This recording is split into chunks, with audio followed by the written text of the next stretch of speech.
Milking a bicycle. Name of the band. There we go. Milking a bicycle. Milking a bicycle. Yeah. Yep. Yes, out Toad the Wet Sprocket. Muad'Dib's milking a bicycle. What? Yep.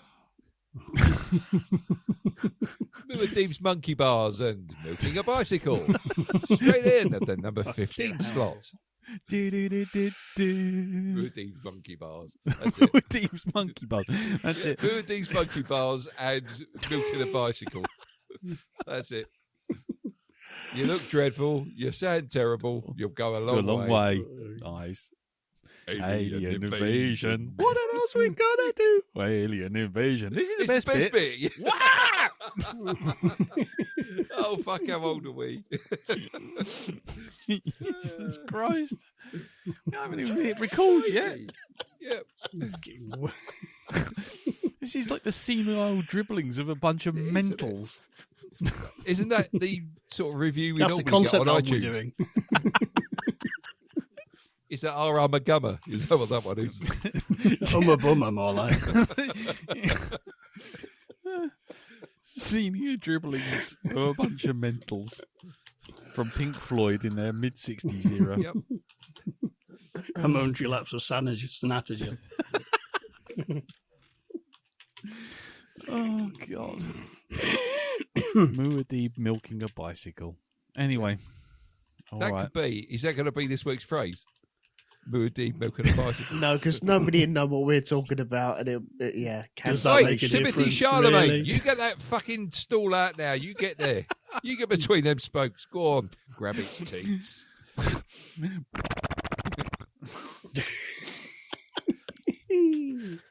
Right. Okay. For better or worse. Fucking hell. I know. I know. This can't get any worse. Well, actually, it can. Well. We're going to hit record and see how it goes. I can't wait to see the range of Lego figures from this one. AI prompts are going to be lit this week. They are, aren't they? What? Yeah, Dali's going to be sitting in the corner going, "What the fuck are they asking me to do?" Man, I'm Salvador Dali. I don't know what the fucking they're talking about. I really don't. It's fucking too surreal for me. I just used to do melting clocks. Now I'm having to do what with a bicycle? With who? Who's Muad'Dib? There's only 4 people that would enjoy listening to this. And all 4 of us are on it. The recording figures have gone down to 0 plus 4. Right. Oh God, here we go. Let's try it again. Start. Yeah. Let's just step back and we'll take a run at the fence and see how it goes, eh? Good luck, everyone. Good luck, everyone. Especially me. Especially you. You came in midway through this, Jim. You have no idea how long this shit has been going on for before you arrived. Riding the tail Oh of fuck that it! comment. If I'm going down, Jim's going down as well. Fuck it, I don't care. Euphemism. Do we Oh, not do crying phrasing out anymore? loud! Everything I say. Everything Really? you say. Everything. Yes. Oh, Every mortal thing, my friend. Welcome. You're welcome. Euphemism, fine. Right. Oh God, here we go. Baby, baby. Let's just get going. he's wearing sandals. He's wearing sandals. What? Who? Who? Paul McShane from Heidi High. That's right. Is that track 2 on the album? So we've heard milking a bicycle. Muad'Dib's monkey bars on the album. The track listing so far is milking a bicycle.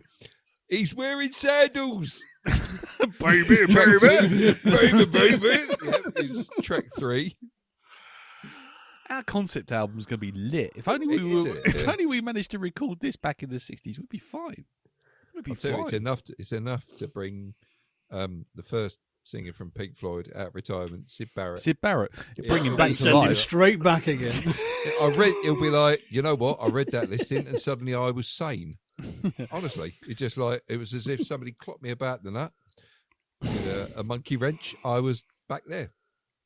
Clocked about the nut with the monkey Okay. wrench is the final track on the album. I Do you know what? I think even Peter Gabriel, in his wearing a lawnmower on his headphones, would be standing there looking at us with a bit of side eye.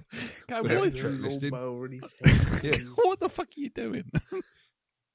Yeah. Yeah, guys, this is overkill, said the man with the lawnmower on his head. You've gone too far now. You've just gone too Yeah. far. You have, yeah. Oh, yeah. You're not even hiding it anymore, are you guys? You know, there is Beyond subtlety. Brian Pern.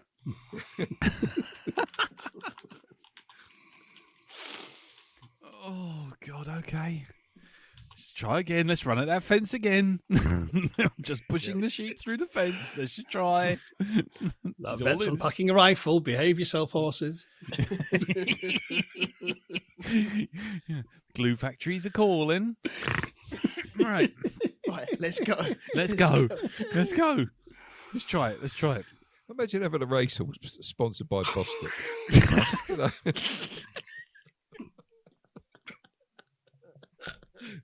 And coming up on the inside is Yoo-Hoo. Yoo-Hoo's on the way. He's sticking Followed to by the winner. Pedigree Chum.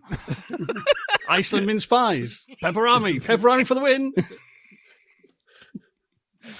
Oh. No, it's Finder's crispy pancakes. Got it in the end. Yeah. Possible animal war crimes following up on the inside. Anyway. I'll shut up now, sorry. Right. Okay. Right. Calm. Here we go.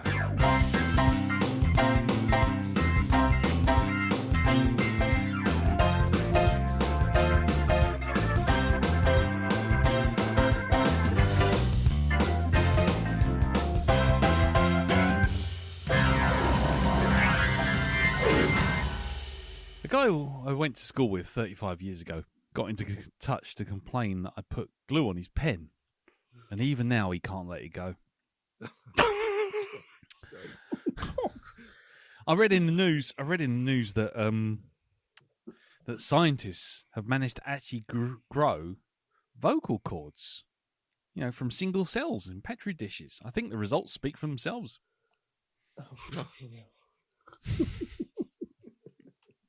I'm going to stop there. Hello, everyone. Welcome to the Black Dog 149. I'm Lee. No, I'm Darren. I'm Jim. I'm Elton. Yes, we're back to full strength. We're at to full power. Well, Well, Back to something, that's for sure. we're back to a semblance of a format. Let's just put it that way. He's dead better. Find out in this episode. This is where humour goes to die, ladies and gentlemen. Welcome. As ever, we'll see how everyone's week's been, and then we'll see if there's any feedback from last week's episode, which was the babysitter, and then finally, we'll review this week's movie, which was your choice, Jim. Which was? Don't listen. Which is both a review and possibly a review on iTunes. It's a review of a film and a review on iTunes. So there you go. We'll be doing Don't Listen. Though don't take that as an instruction just yet. Well, maybe. Yeah, it's up to you. Your Anyway. mileage may vary. Your mileage may vary. Yes. So let's get going. Let's get this shambles of a podcast on the road. we're having fun. Yes. Just think of that. We're having Yeah. fun. It's Yeah. fine. Yeah, it's the old review thing, isn't it? It looks like everyone on set was having a great time. I'm sure they had a marvellous time, but what they churned out was utter shit. Yes, exactly. Just because they were having fun doesn't mean to say the audience were. Anyway, so yeah, we'll see how everyone's week's been. And Jim, let's get the show on the road with yourself, sir. How's it been, sir? A bit up and down, to be honest. I had a nice breakaway, Mhm. which is about the only 3 days peace I've had this month, it seems. Oh, right.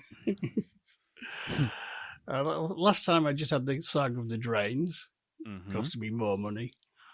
And then I had a saga with the dentist, which cost me even more money. Yep. And then Teresa's car went on the wonk. And so, like, more hundreds of pounds fell out of my wallet, never to be seen again. Shit. But apart from that, everything's been bloody irritating this month. Okay.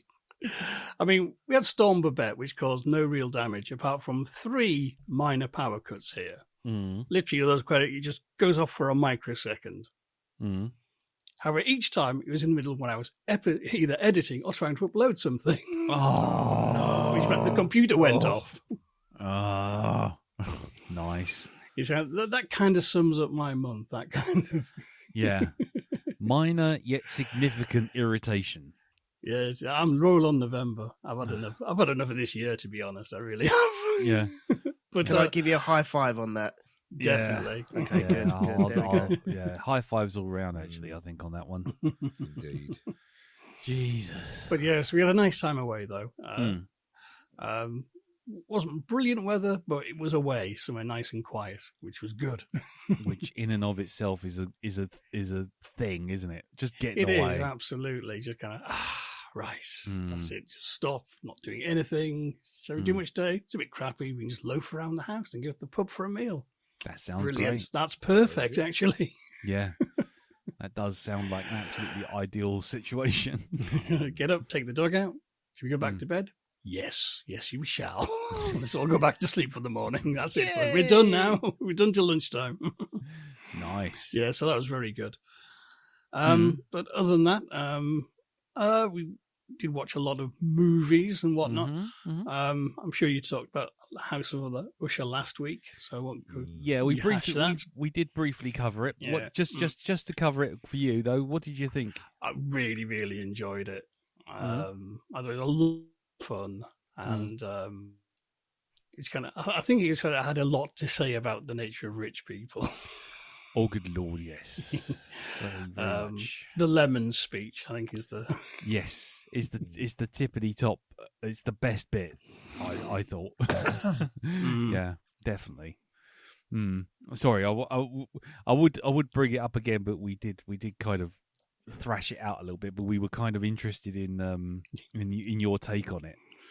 Well, listen, I mean, I go into these things. I'm not expecting an adaptation because that's not Mm. what he's doing with these things. Yeah, He's kind of more like a wall. He bounces a narrative ball off, yeah, and it was kind of lots of just kind of. It's like, all right, so how's this one going to play out? And Yeah. I know the title, I know the story, so I've got an idea. But it's interesting to see which way they go and how it sort of manifests. And but I mean, the thing I think was the ultimate testament is that my dad got hooked watching it, and he doesn't do horror at all. Oh, nice. But he watched the first one. He was just he was hooked because I've got to know how they all died, and it's kind of he's actually sort of what a terrible, terrible fucked up family. Yeah, Oh God, yeah.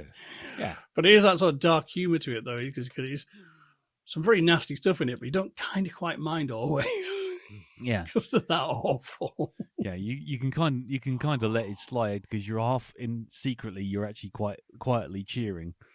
That's it. It's so thumbs up. Really, very satisfying. Other than that, we watched a couple of small, low budget films. One called The Old Gods, which is on Amazon, which is really, really small movie, but just a couple of sets, very small cast, but very, very well done. Yeah. Kind of same sort of ballpark as The Empty Man, Oh, right. Yeah. but much more just focused on a couple of people and just very satisfying. And also another little kind of, again, little small budget, but done really well, a film called Village in the Woods. Okay. And that's kind of like another kind of people go to run a pub in a tiny village with a handful of residents. And, it doesn't go well. That's not a spoiler. I think you know that from the poster. Well, yeah. But it is just kind of proper, kind of quite 1970s sort of style, sort of that kind of British sort of horror or sort of, not so much horror, but just weird telly, I'd call it. Right. Of that where things are just kind of disconcerting and wrong, and there's something weird going on. You have to piece it together as it goes along. Yeah. Oh, right. But that's both two good, really little films that show you can do a lot if you've got a good script. Well, that counts for a lot, to be honest. It's hard. It's hard to overstate that, isn't it? Really, it's just like, oh God, if you just keep me interested, I'd be happy. I'd let all manner of crap go sliding by if you just give me a bloody good story. And, well, I say, don't start with the effects set pieces and just have them explode every 10 minutes, and that'll be enough. No, it doesn't quite work. Yeah, we might get to something about that when it gets to my week. Yeah. But yeah, Cool. other than that, we've just started another one. Hopefully, it's going to stick the landing. But a series called Bodies Oh, I want to see with that. Stephen Graham. Oh yeah. We watched the first two of them, and it's kind of okay, right? That's enough. We're going to ration these, otherwise we'll watch them all in one night. But that looks to be really interesting. I'll report back on that next week. Cool. I might even watch that myself. I saw that pop up on Netflix the other day when I was checking to see whether or not they were overcharging me for Katie looking at her account from a completely different building, which apparently is now illegal and must be punished. Just so you know, talking about Netflix and stuff, I've just seen it announced that from November the 1st, you better not be sharing your Disney password with anybody, because the fucking gate's coming down on that as well. Nice. Lovely. Well, November the 1st, people, you heard it here. Well, International Piracy Day. yes. Yes. The open seas be open. Arr, who be a bosun, eh? Yeah. The seas beckon, the seas call to me, so they do. The sirens be calling. It's a bit chalky round the old Goodwins. Arr. You wouldn't steal a boat. I would if it was nailed down. Why would you want to steal a nailed boat? It'd be having holes in it now, wouldn't it? Depends what it's nailed to. I seem to be an Irish pirate. I don't know what's going on here. I don't know. I'm becoming Paddy O'Toole, the dodgy Irish pirate. It'll be Welsh soon, you watch. Yeah, don't worry. This is brought to you by terribleaccents.com. I was Speak to for a yourself. pirate. I was to a pirate with a wooden leg named Pete. Really? What was his other leg called? Arr. That was the weird thing, you see. He had wooden legs and real feet.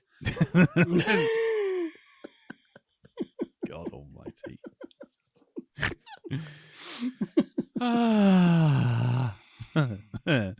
Yay! No. Arr. get the old Captain Pugwash playing out.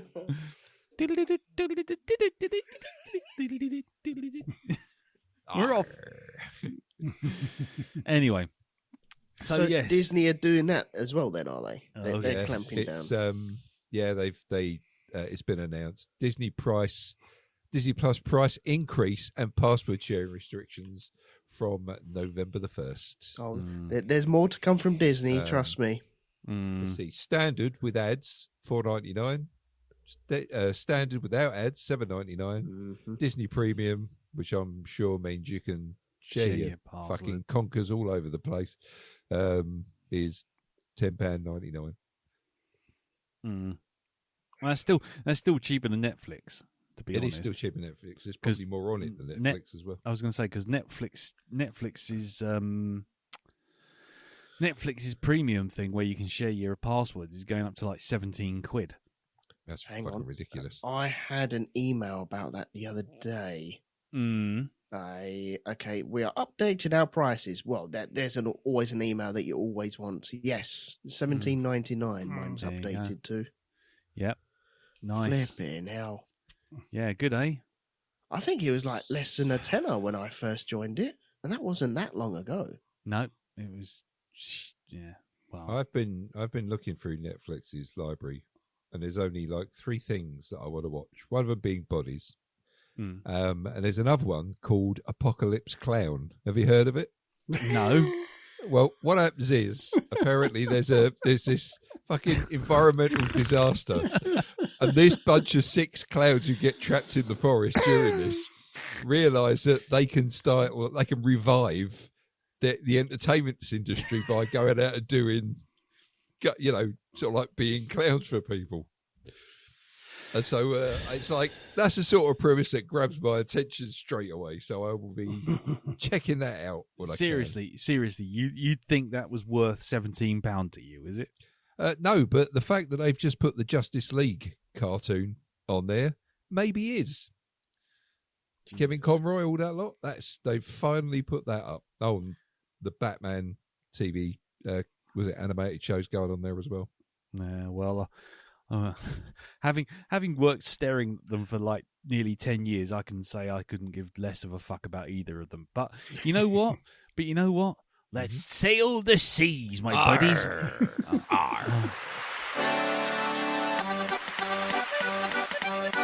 Arr, off we go. Let's go look, see what we can find. Timber me shivers and splice me. Oh, we've gone bassy. We've gone too bassy. It's too loud. Oh, we've gone on a jungle cruise. Arr! Kick that bass. Arr! He's kicking off jungle style. Rewind selector. Arr! Oh no, it should be rewind selector. There'll be no treble on them 7 Cs. Arr! So ye took her for a drink on Monday. took her for a mead on Monday. Arr! Then spliced them meanberries on Tuesday. Water biscuits on the Wednesday. And then on Thursday and Friday we sailed to Cape of Good Hope. Arr, Captain Craig David. Arr. Anyway, was that your good ship Rewind? Arr.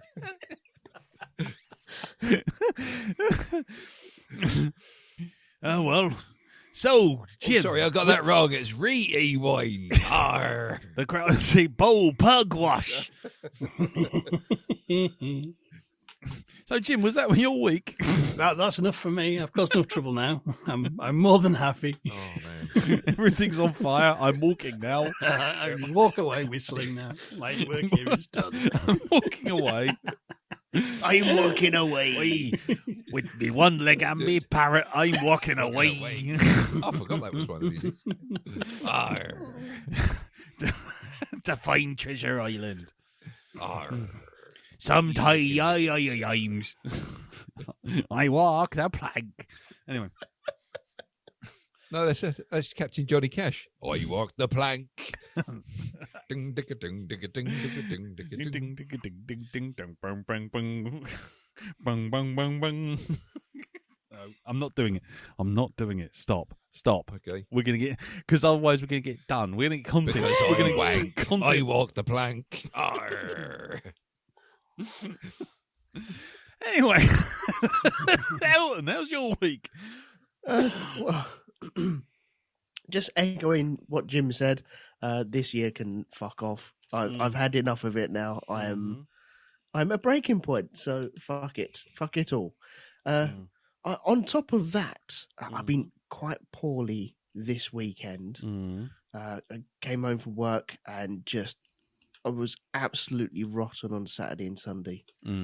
Just liquids coming out of every orifice I have. It's right, I'm just going to put this chocolate mousse back in the fridge. There we go. Oh, man. Just grim. Honestly, not a pretty sight. No. Okay. So you were like a tube of toothpaste with like both ends cut off. Yep.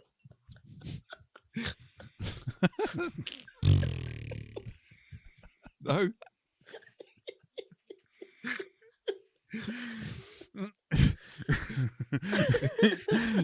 Just like squeeze in the middle there, like someone melted a cheese straw.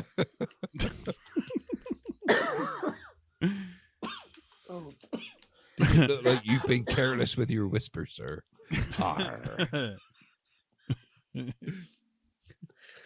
Oh dear.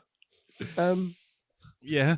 And as previously mentioned about the weather and the storm that hit. Now, we've just had our roof fixed, haven't we? Oh, God. Oh no! Not anymore. I can feel June tensing up already. No, it's okay. Everything's fine. It's all good. But we've just had our roof fixed, haven't we? And that's fine. That's all good. We checked it after all the weather and everything like that. Checked where it was normally coming in. Nothing is coming in. 2 thumbs up. Everyone's happy. Let's all be great. But I was having breakfast. When was it? On, I think, the Saturday morning in the conservatory, which is the West Wing. And the West Wing. Is that where you have to walk and talk all the time? Yeah. Yes. Yeah. Democracy's great. Democracy's terrible. Yeah. But yes, I was in the West Wing of the house, and I was just sitting there having my breakfast and just moozing through the news and whatnots. And I heard this drip. I was like, "Oh no, what the fuck is that?" And then another one. I was like, drip. I was like, "Oh fuck!" And then I looked to my left, and there's a bucket on the table. Why is there a bucket on the? And then I heard another drip. I was like, "The conservatory's leaking now, isn't it?" Yes, it is. But I think it's because there's water coming through. Well, yes, that's it. Thank you. See, I'm happy to help. No, I think where it's not like the greatest conservatory ever. It's not a double glazed one or anything like that. It's got the crappy polythene sheets on the roof. And they're held, and when they heat up, everything moves, and when they cool down, everything moves. And I think that's happened, and there's a little gap somewhere. So I'm gonna have to go up there at some point and have a little jiggery pokery about what's going on. But it'll be all right. It's not as drastic as the other one. I'm sure I can get around and fix that one. But it's just like, for fuck's sake, what? Why? What have I done? What? Which end of level boss do I need to beat to get this sorted out? Honestly, I don't know, mate.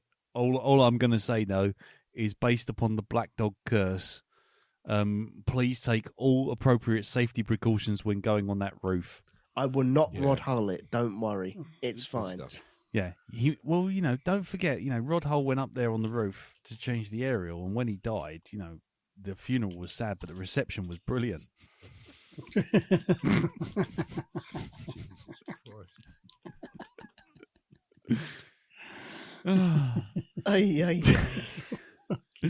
Somebody said it was the bird that did it. I say Rod had a hand in it himself.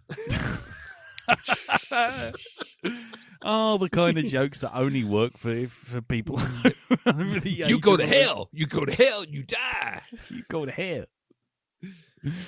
Yeah, nice. I'm going to hell on a fiery speedboat on a river of molten lava with my flipping hair on fire. Yep. At this point, I think that's the only way to go. Go go big or go home. Yeah, don't just go for a little thing. Just, I'm going there, am I? Okay, let's make this worth the trip then, shall we? Yeah, let's see if I can make it all the way down to the 7th level before I hit bottom. It's like, pick up enough speed before you hit level 3. Exactly. It's like doing one of those cannonball dives, isn't it? You want to go all the way to the bottom of the pool in one. You don't want to swim to the bottom of the pool. No. Oh, definitely. Yeah, you want a bit of blood coming out the back of your head by the time you come up. Yeah. Yeah, your ears popped and all. There we go. You need all that, yeah. You remember that bloke who, jumped out a spaceship and, to Earth in a spacesuit? Oh, Baumgartner, wasn't Jeffrey it? Bumberclart, or whatever his name is. Yeah, that's me. When I die, that's my soul going, right, I'm stepping out. Goodbye, capsule. Yeah, whee! That's the way to go. I was just saying to Reed today that, Reverend Dog might miss us because none of us are going to be upstairs. Come the end, are we? We're all going down the other place. I mean, to be quite honest, so's he. I mean, he's already he's already admitted to attempting assassination on me at least twice. So let's not get too carried away. Let's not go thinking he's got an automatic pass up there. He's man's a born again assassin. You know, he's a wolf in sheep's clothing. No, he just looked at the boss upstairs and went, "Oh, come on, I'm only human, boss." No, that's part of the problem, though. Can't you just let this one slip? Nope. Anyway, Elton. Go on. No, that's it. That's my week. There's not a lot to it. Yeah, I know I said this in the green room, but I briefly downloaded a golf game, K 2K21, and just got told off by a Canadian telling me what to fucking do on it. Really? Yeah. Well, you know, if you're not good enough, man, get off the fucking green. Is that the ones in the tutorial? Yeah. Well, they tell you that because this is why I've not got that game on my machine at all because of the same condescending. He's trying to strike, and he's like, "No, do that again." It's like, okay, you might find change into a. You might find letting a professional hold their golf club will make all the difference. Maybe you should step away from the green, you little shit. Somebody who hasn't got a brain the size of a mung bean. Give it to them. Give the club to them. Well, I mean, to be quite honest, it's like the Rick and Morty episode with Jerry trying to get 2 points off his score, off his average, with the Mr. Meeseeks. Existence is pain, Jerry. Just swing through with your arms. Have you seen that, Elton? No, that's lost on me. Okay, basically, there's a box called a Meeseeks box, and if you press the button, a Mr. Meeseeks, who's a little blue character, appears, and you give him a simple task, something as simple as like, you know, pass me that cup, or, you know, turn the telly off for me. Yeah, and then once they do it, they disappear. Mm-hmm. So you're not supposed to ask them really complex questions or tasks that are really, really impossible to do, because for every second they exist, they're in pain. Mm. And they're only supposed to exist for like milliseconds to do a job for you and then fuck off. Right. And then one guy gets hold of it and says, "I want you to take a stroke off of my golf handicap." And he's so bad at golf that the Meeseeks go mental because they literally have been on Earth for like months. And actually calling up other Meeseeks to help each other, till there's an entire room full of Meeseeks going, "Just go swing through with your just swing with your arms. Just let the wrist carry the stick. Existence is pain, Jerry." Yeah, that's your little Meeseeks bloke. Okay. There's also the sort of same thing is kind of on a T-shirt with the four Mr. Meeseeks literally screaming in agony as they are trying to get a stormtrooper to hit the bullseye on a target from 3 feet away. Ah, okay. So there's that kind of same deal. Yep. So there you go. Just look up Mr. Meeseeks. Yeah, I'll have a look later on. It's all right. You'll see it when Martin Thompson puts one up on the Facebook group. You'll know who Mr. Meeseeks is. Oh yeah, that saved me a search. That'll save you a search. There Lovely. You go. Jobs. There you go, Martin. Off you go. Cool. Right. So that's it then, is it? Yeah, I'm going to try and learn how to play golf on this game. If I can be fucking asked, you know, if the guy gets fucking shirty with me again, he can fuck off, and I'll just go somewhere else. I'll take my business elsewhere. Yeah, well, you know, yeah. When you get your handicap down to sort of like -20, come and give us a shout, and then we'll play a couple of links. God, I ain't gonna get anywhere near there. Play a couple of links. Oh look, Mr. Terminology. Yep. Well, you know, mate. You know, play a couple of links. You know, a couple of rounds, and we'll throw the cubs in my Jaguar and we'll go down there. Yes, we'll do that. You know? You can almost hear the diamond fucking pattern tank top screaming at you down the phone, can't you? It's Paisley, my friend. It's quality Paisley. Oh, okay. It's quality Paisley, and that's a Tam O'Shanter, I'll fucking have you know. What? The fucking what?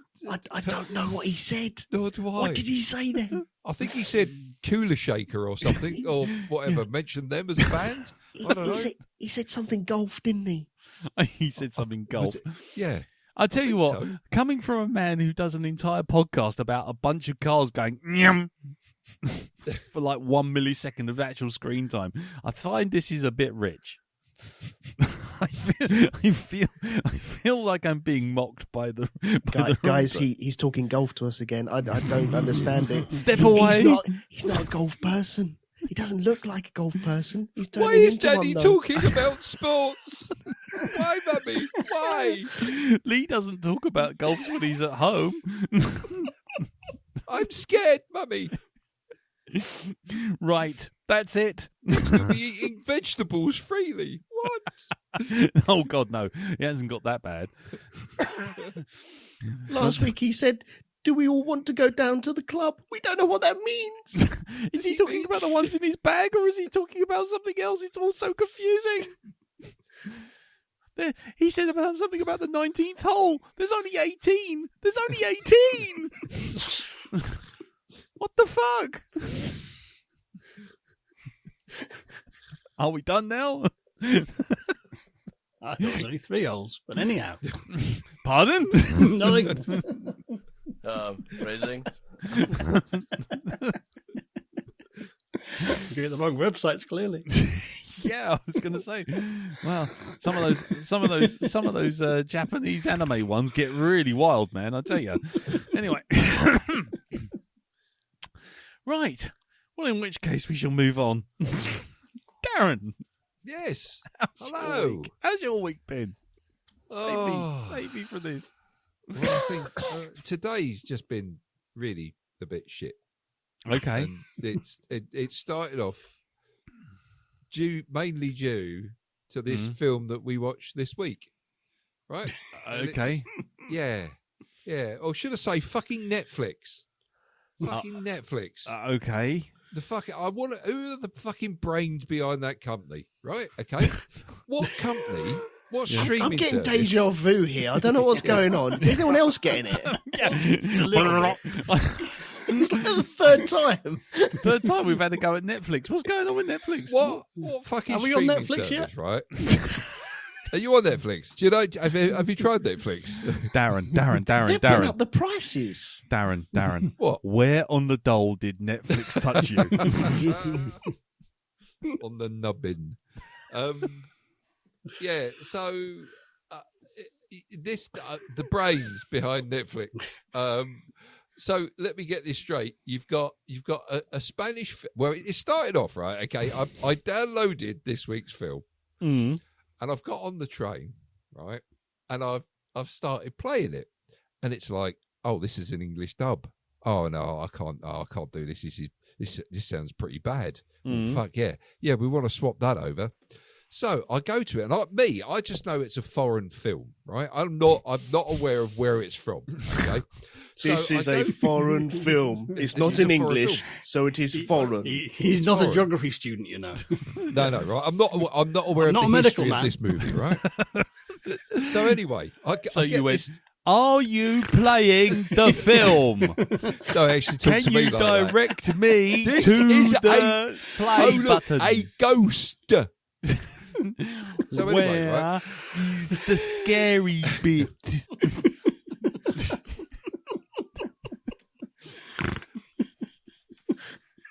So I play this film, right? Okay. It starts off with this English dub, really badly English dub, and I go to change the language, right? Now, I'm unaware of what country of origin this film comes from, okay? So I go to the language Do you know what selection. country you were in? Can we Yeah, I start do, with yes, basics? yes, Okay, yes. just checking. So I go to the language selection, and it's got the dubs of English and Polish. So I'm thinking, oh, it's a Polish film then, right? So I choose, I choose the Polish dub, right? Okay, and then I'll get the subtitles up, right? Right. No, that's not what dub means. No, listen, right? Okay, so it's like I'm thinking, all right, so it's a Polish film. Let's watch it in its original Polish. I'll have the subtitles up. what this amounted to, right? Okay. Didn't last week I send you a message saying it's a Spanish horror film? Yeah. Did I not do that, or did I hallucinate that? Yes, you did. Jim, I'm 54. Thank you. Okay? I'm 54, Jim. I don't I'm even 55, I've remember got lung what... cancer, so fuck you. Get your act together. I don't even Jesus. remember if I put on underpants this morning. Okay? This is the thing, all right, Jim? So don't start with, I told you it was from this country. So what? Oh, Right? God, the Who mentally cares? infirm argue. You know, I Who's don't at 11? care, right? You So also anyway. wouldn't get a dub on if it was a Right, Polish look, it's film. original, if it's original It language, wouldn't have it's a Polish right? dub. Yeah, but you'd expect a Spanish film to actually have Spanish language settings on But it, right? I So- wouldn't expect like But it did. a London-based English film to have Newcastle dubs on it. Why not? What have you got against people from Newcastle? Nothing. From, Because you know they can't understand people from London, don't you? They have to have it. They have to have it in their own language, right? Okay. Wheels? Where are the wheels? Where the wheels You've got to have it in Geordie, right? Okay. Have you heard Star Wars? Have you tried? Have you looked at the language setting on that? Lucasfilm specifically got a Geordie, soundtrack for it. Why? Hey, Jim. Vader. Jim, call International Rescue. We need those things that they saved the fire flash with. The wheels have come off. The wheels have come off. Yeah. So anyway, let me just explain to you what this Go on. Polish Go on. audio was like, right? Okay. Jesus Christ. I'm expecting actors, right? Polish actors to actually read this, right? What I got was I started playing and I can hear the Spanish I can hear them speaking Spanish very quietly, and then you've got some bloke talking loudly. He's got like the script in his hand, this one bloke, and he's just reading the script. That's all he's doing, right? So and he's reading it with like as much emotional presence as a 2p piece, right? So it's like I couldn't quite understand what he was saying, but it'd be along the lines of, "Daddy, I'm going into the scary house now. No, son, don't go in there. You may die. Oh, I'm being hacked to pieces by this axe murderer, Daddy. Ow, ow, ow! Save me, Daddy. I'm coming for you, my son. Be patient," or some bollocks. It was like that. That's what it was. And that was So, it, was it? I had to sit there today, and I don't think I'm going to be a good judge of this film because I had to put up with the Garth Marenghi style English dub, and I'm not fucking joking, right? Why is it with these films where they put an English dub on it? All the fathers have to speak like this. Yeah. Oh, I'm going down the shops for a pound of spuds. Yeah, I'll be back soon. I've got some Weetabix as well. Pound of spuds. Pound of spuds. Yeah. I eat my spuds by the pound. In fact, my own spuds weigh a pound. Not that I can remember if I'm wearing pants or not. Yeah, exactly. I don't know whether I put them on. Am I wearing them? I'll just check. Hold on. What do you know I am? There you go. Who knew? Yeah, who knew? I certainly didn't. Nice. So yeah, so I've been in a fucking bad mood. Apart from that, there's shit that's happened at work, which I'm not going to go into.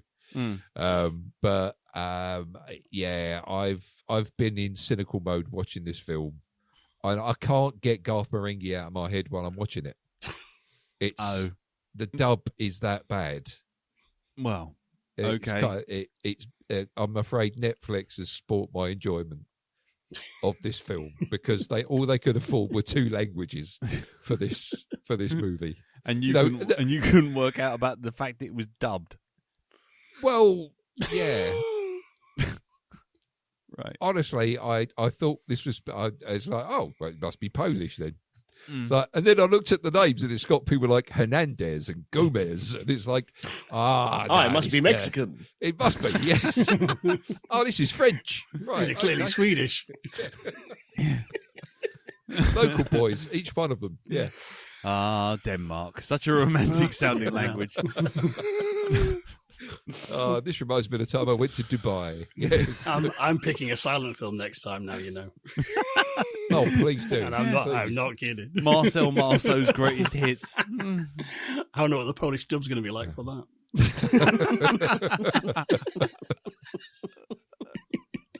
It's the one for Star Wars. No. Why didn't you just watch the Spanish version? Did you not hear what I just said, Elton? It was only in 2 languages. It was English or Polish. No, That's but it. no, you can. No, You I can couldn't do switch the- off the English. No, you had You to pick just either one can. of those. You No, can. I tried switching that off and it didn't work. Did you not? You press works in the right IT. You button? must be right. I did. I didn't want to say that. Thank you, Jim. I'm glad you said that, not me. Oh, it's all gone wrong. Yeah, This is the last episode. We're never going to make it to 150, are we? no, we're not making it. We're not We'll all making be it to clapped out Halloween. by I then, know I that, think. mate. Oh man, Christ. Ay, caramba. Right. Was that Polish?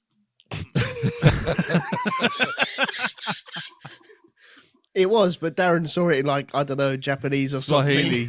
I did, yes. Swahili dub. Man, that was a strange trip to Africa that time. It really was. Oh, God.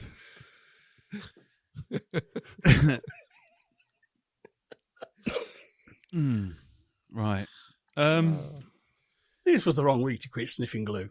It was. It's the wrong week to stop taking amphetamines, I'll tell you we that. supposed to stop this week? Was this the week? This was the week, apparently. Oh, right, okay. Mm. All right, I'll just put. Excuse me, I've just got to get rid of this bag. There we go. Jesus. Right. Is that it then? That your week? Out. Yeah. Yeah. I'm going to say yeah. For the love of God, For yeah. the love of God, yeah. Oh, God. My week's not even that interesting compared to any of this shit. And I literally, all I've done is I watched Loki, and it's rubbish. You don't like it at all then, no? The first series was all right, Mm-hmm. but I watched it and it was coming out in Spanish, and Signor Loki. Signor Loki. Did it have dramatic guitar music?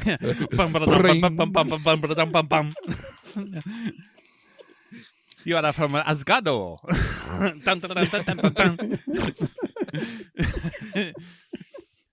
No, it is what it is, I guess. But I can't be invested in it anymore. They don't have a clue on what precisely they want to happen in the second series. I mean, seriously.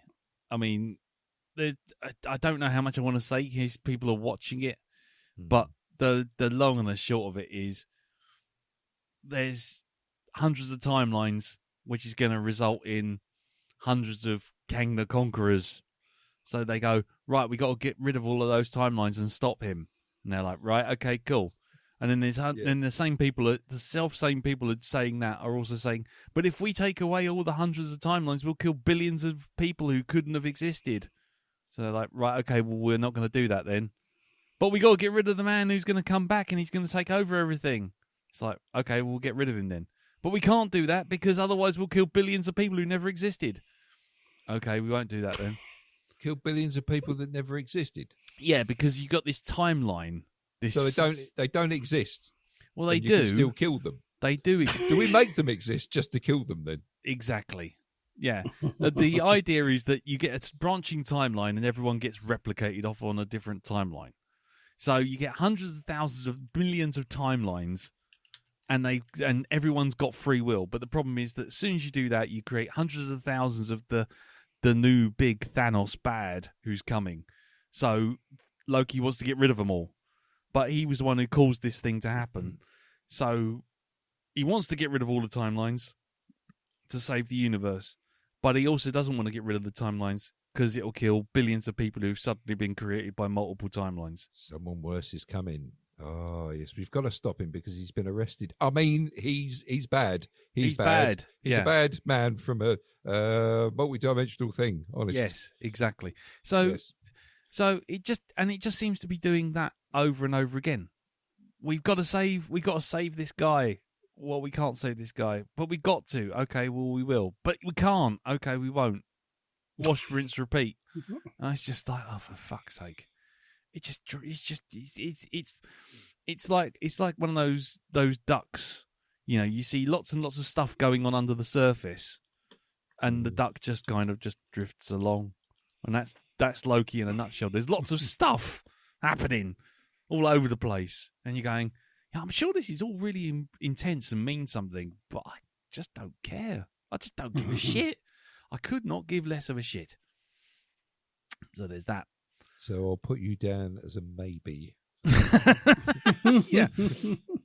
So I'm going to watch. So from now on, I'm going to watch it in Spanish. Do it. And learn me Polish. Yeah.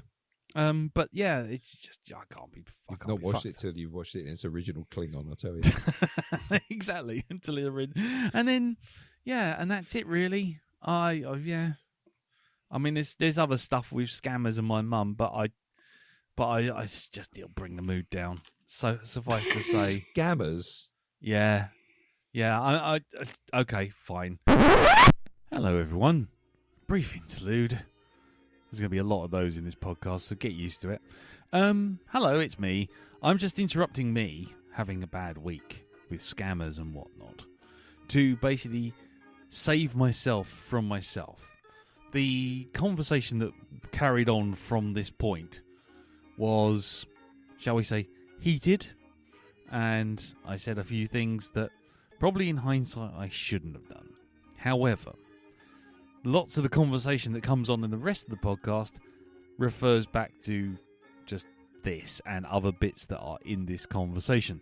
So, I couldn't cut it out entirely, which leaves me with a kind of an issue. I can't cut it out, but I need to cut it out, otherwise Christmas dinner would be a little awkward, let's just put it that way.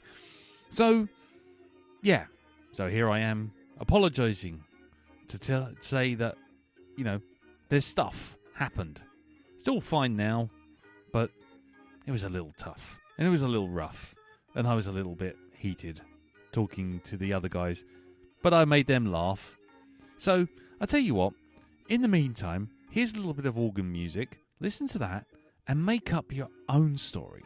What actually happened? Let me know in the Facebook group. Don't think it'll make any difference. I won't read it out, but it'll make me laugh. So, there you go.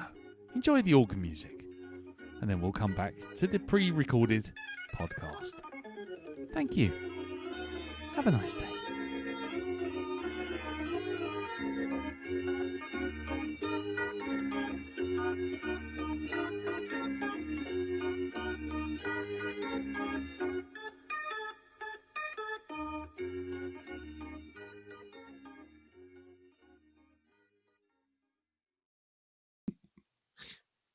And that's the short version of the story.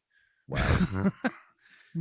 So by the time I got to Loki trying to tell me all important things about nothing, because we can't do nothing, I just was like, I've had enough. Fuck all this bollocks. And I've been watching Thunderbirds on Talking Pictures TV every night. And that's good.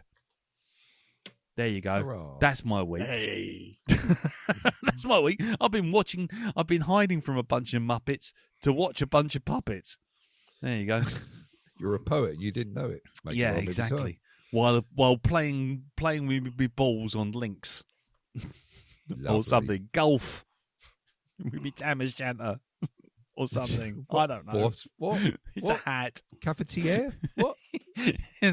Anyway, that's that. Right. Let's wrap this first half up with any feedback. Have we got any feedback? He says, desperately trying to call up Facebook quickly. We didn't get any on the emails, so there you go for the babysitter. We did have a slightly awkward moment when Jim obviously sent your feedback in saying you liked it, and we all didn't. But oh yeah, Murray the Pieman Christensen did write in to say on the Facebook group, which is facebook.com/groups/the Black Dog Podcast, the next podcast on my app actually started with a Huel advert. And it took me back to the bit you guys did about adverts. I may have laughed very hard at an advert for no discernible reason. There you go. And Jim, just so you know, we decided that at one point we were going to have lots of sponsorship, and it kind of and that kind of spiraled out of control for about 20 minutes. But of course, if you do want sponsorship, then you should go for Google Ads. Google Ads, yes, Google exactly. Ads. Yes. They'll still fit up your advertising needs. Yes, without a problem. You'll Yes. you know. Yeah. They'll give you 1 whole pence per 100,000 clicks. Yeah. Yes. But Don't anyway. be sad. Have an ad. Oh, look, he's doing it again. I'm doing it again. He's filling in the blanks. I am. Yes. Oh God. Anyway, so yes, that was our only piece of feedback, was that we lost the plot and started doing adverts to try and get some sponsorship. Didn't work, as you can tell. Sometimes you have to go a long Wonder way why. for sponsorship. In which case, you should use TripAdvisor. TripAdvisor is a good travel site. It can give you ratings on where you're going. It can help you find places to book. And can probably get you some discount. So Yes. remember that in future. TripAdvisor. Yes. All your travelling needs. Okay. Let's roll the jingle as we review. Don't listen. Or complete silence. I don't know. Roll the fucking jingle. Hello, me again. Told you to be another interlude. Yes, in what seems to be becoming remarkably regular occurrence, the horror jingle once again got forgotten. We do come back to it a bit later on, but rather than having just blank silence, I thought I'd come in here and point out our obvious cock-up. Anyway, on with the show. Right, so, Don't Listen, a.k.a. in Spanish, Voces, a.k.a. Voices, is a 2020 Spanish horror film directed by It's Angel... not Polish then. No, not Polish. Hold on. I'm going to... You've done it now. That's it. Hold on. I'm going to go, babe, where's Google Translate? Yeah, what is it in Polish? Translate. Good luck. Hold on. Don't listen. Polish. Right. Nici Ciudaji Polesko. Oh, that's because it's got Polish on the end. Hold on. God's sake. Okay. You've just told all the Polish people, don't listen Polish. Je m'appelle Mekov, French. Nisuhai. Oh, that's not a bit on the end. Yeah. Yeah.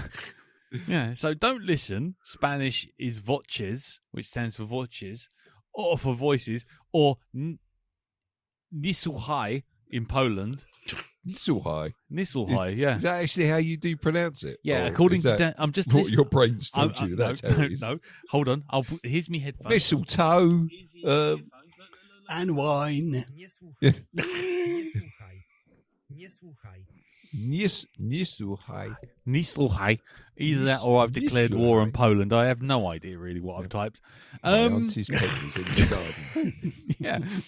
It's a Spanish horror film, just in case, Spanish horror film by Angel Gomez Hernandez in his feature film debut. Famous Polish director. Yeah, exactly.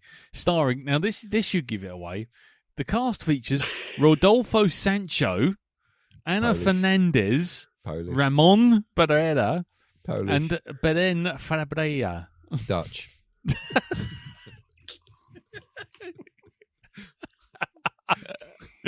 Out of Mongolian. Yeah. And the plot involves, upon moving into a new home with their 8-year-old son, Eric, Daniel and Sarah are upended by psychophony, which is a spiritualism of sounds, first experienced by Eric and thus attributed to a psychologist, by a psychologist, to the kid's lack of stability in his own imagination. Seasoned parapsychologist Jermaine and his daughter Ruth, a sound engineer, turn turn up to provide help to Daniel. Though it does actually say, I think it's been translated from Spanish. It says turn in to provide help. English. English. Yeah. So, there is literally nothing else on this wiki apart from the fact that it was penned by Santiago Diaz. And Irish. that's about it. Yeah. French. And the shooting location was in Torrelodones, which is a municipality northwest of Madrid, which in is obviously Kensington. near some Polish near Kursk. Anyway, yeah, that's it. There's no budget because hurrah, Netflix bought it up and won't produce any of that stuff. And there's no box office.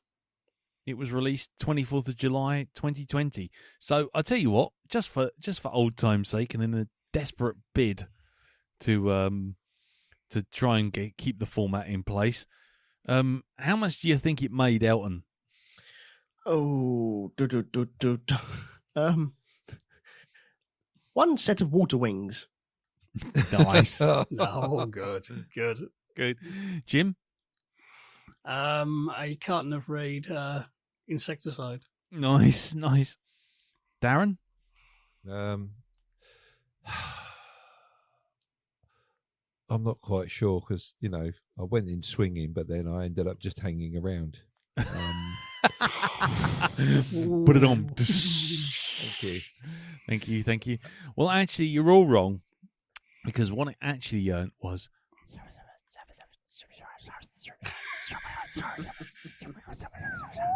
This is Radio 2. Radio Caroline. Doodle-doo-doo. Is there anybody out there? Can anybody hear me? This is Radio 6. So I said, come in. Is anybody receiving me? Nobody's listening. Radio 3. Anyway. So anyway, that was that. We're going to go around the table, see what everyone generally thought before we're having a bit of a chat about it. We'll start with our local roast potato expert, Elton. Mm-hmm. Oh, we forgot to do the fucking... Get it on quick. We can still do it. We've done it again. I even prompted you before we started. Yes. Oh, God, here we go. Just, my heart's gone out of it now, but here we go. Just do it. Nudie ladies, there you go. Here they are. Lady skis. They're so fucking late every Better time. late than never. Yeah. And it nearly was never. There they are. It very was nearly never. Jesus. Woo! There you go. Fucking, that's the end of them. That's it. We're done. Well, I thought... Yeah, go on. It was okay. It was okay. I didn't find it scary. And I didn't even find the jump scares that scary. Mm-hmm. Maybe it's because I was watching it during the middle of the day. I don't know. Well, I was going to bring that up as a point of contention. I thought I'd get in there first. You were commenting about it to us around about 2:30 in the afternoon. Shut up, man. No, I wasn't. I mean, I don't know if that had any effect on how it came about. But anyway, yes. I felt that I don't know if it should have been knitted together a bit better. It felt as if it was 4 compartments joined together and they were kind of related to each other. So, yeah, I had troubles with that. This is my just initial impressions of it. So I had troubles with the flow of it, I think, more than anything else. And that took me out somewhat. I did dabble with the Spanish and the English dub and the actual Spanish, because it wasn't a Spanish dub. because What about the Polish? That was Polish. You should have tried the Polish, man. That was outstanding. That was where the real it's action a ghost. I'm frightened. I'm running now from this ghost. What ghost? That ghost. What, this ghost? Well, yeah, that one, not that one over there, Dad. I mean, I'm talking about this one here. Are you sure, son? Because this one over here looks quite scary. No, this one. The one that's chased. This one.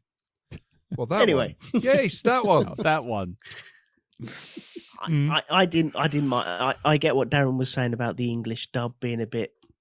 It was shit. It was Yeah, shit. well, they all are. They all are. It's a ghost. Yes. It's not like there's a better one out of them all. They're all entirely crap. You can hear the Foley man doing his thing. Stop it. But yeah, I thought overall it was all right. I did get chills towards the very end. No, they weren't multiplying. No. Were you losing control? Jesus Christ. Just initial impressions. This isn't my week anymore. Just initial impressions. It's never your week, Elton. It's never your week. Because the power you're supplying. It's electrifying. And which is good, because that should save you on your bills. Better shape up. Anyway, yeah, go on. Sorry, man. Is that because you need a man? Sorry, I'll shut up now. I'll go forward. Hold on. I had this on. I had this ready. Hold on. We'll just have a second. Just give us a break. Just see if it helps.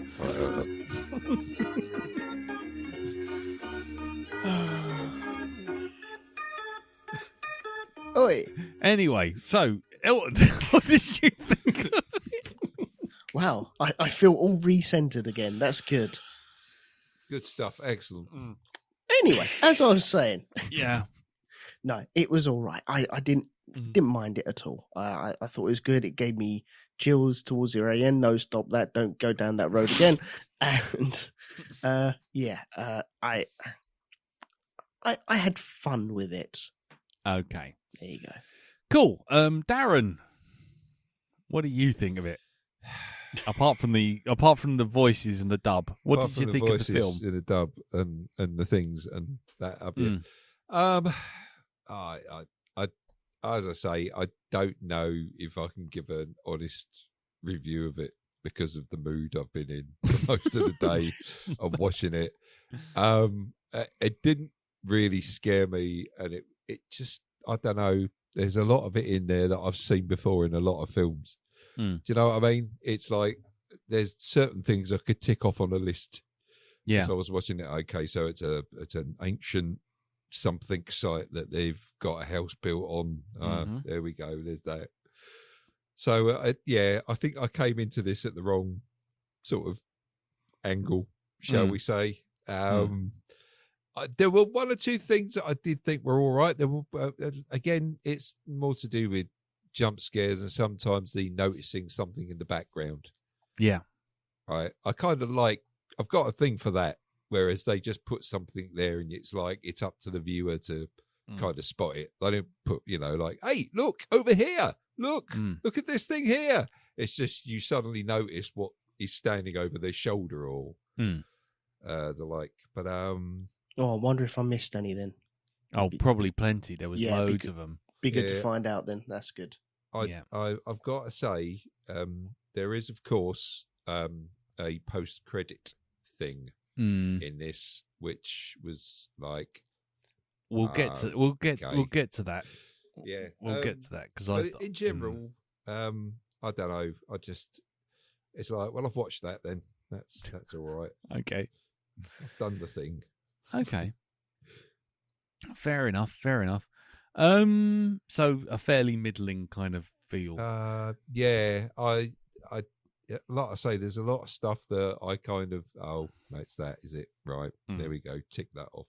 But it was, it's not the worst film I've ever seen. I've definitely seen horror films that have done a lot worse than that. But mate, I'll tell you, the fucking English soundtrack just kept taking me out of it.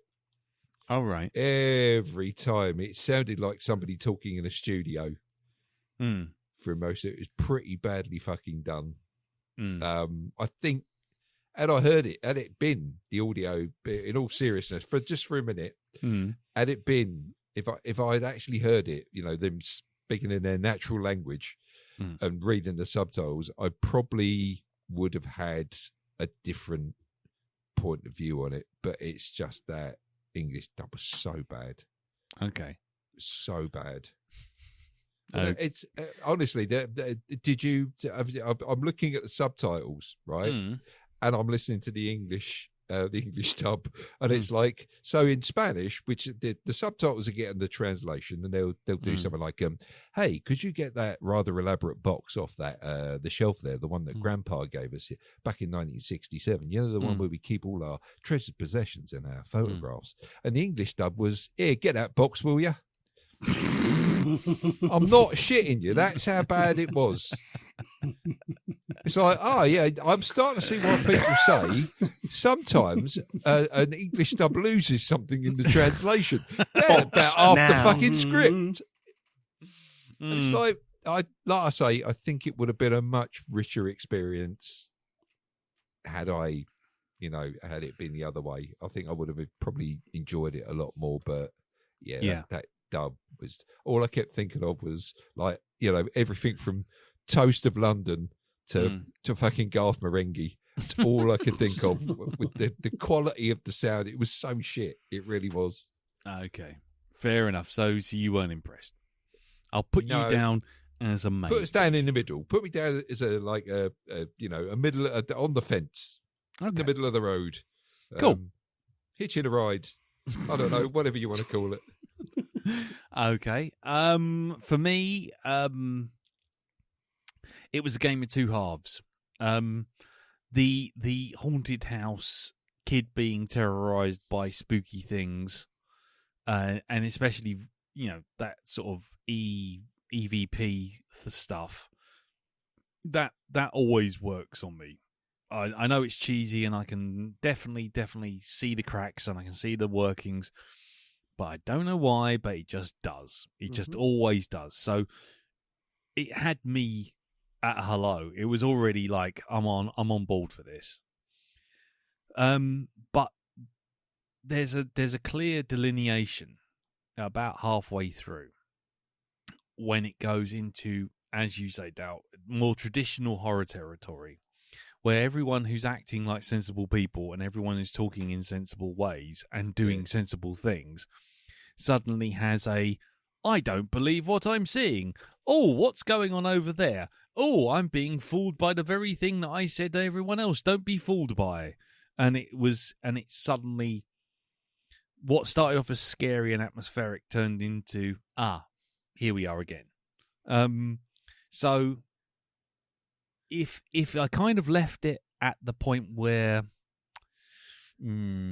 if I left it up to the point, if I had left the film up to the point where, shall we say, people start dangling, or we have some festive Christmas trees, which have a more feline lilt, I think I would have been fine. I would have given the film a big total 100% thumbs up. But when it has to actually start paying off and giving you answers to the questions, the film kind of, like I say, it kind of zigs where it should have zagged. It kind of goes off towards more traditional territory, and the atmosphere kind of dissipated for me a bit.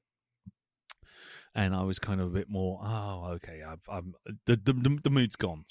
It's flown away. It's a thing. It's a creature. It's a beast. It's a whatever. Oh, and I just kind of, I didn't lose interest. I watched it all the way through, but it's just, I was kind of a bit more like, okay, you really had me by the throat until a point, and I just sort of went, ugh. So it was so tantalizingly close, and I was like, oh, I'm really digging this up until, oh god, right, okay. So yeah, so it's a game of two halves for me. Well, actually, probably 2/3 and a third. But yeah, it's not bad. It's not horrible. I didn't hate it, not at all. But I just kind of, I felt like it stumbled towards the end. What about you, Jim? So we watched this last October. It was one that's kind of, we were away. It's kind of, we've got Netflix working. What can we find? Heard of this? No. Oh, it's Spanish though, so yeah. I'm always more inclined to give a foreign movie a shot because generally they tend to be a bit more interesting. Yes. Than the kind of the cookie cutter fare. And I think I think the first half, I'd agree the first 2/3 are pretty strong. And I think it does some clever things of kind of, it really sort of takes the gloves off. Because when it starts out, you sort of think, all right, this is going to be a bit sort of Sixth Sense-y. Oh my God. Are we a spoiler warning? But yeah, well, you get to a certain point where you realise it can't be a Sixth Sense movie anymore. yeah. We've kind of lost our main draw in the middle of that. And it is it does a few bits like that, which where it really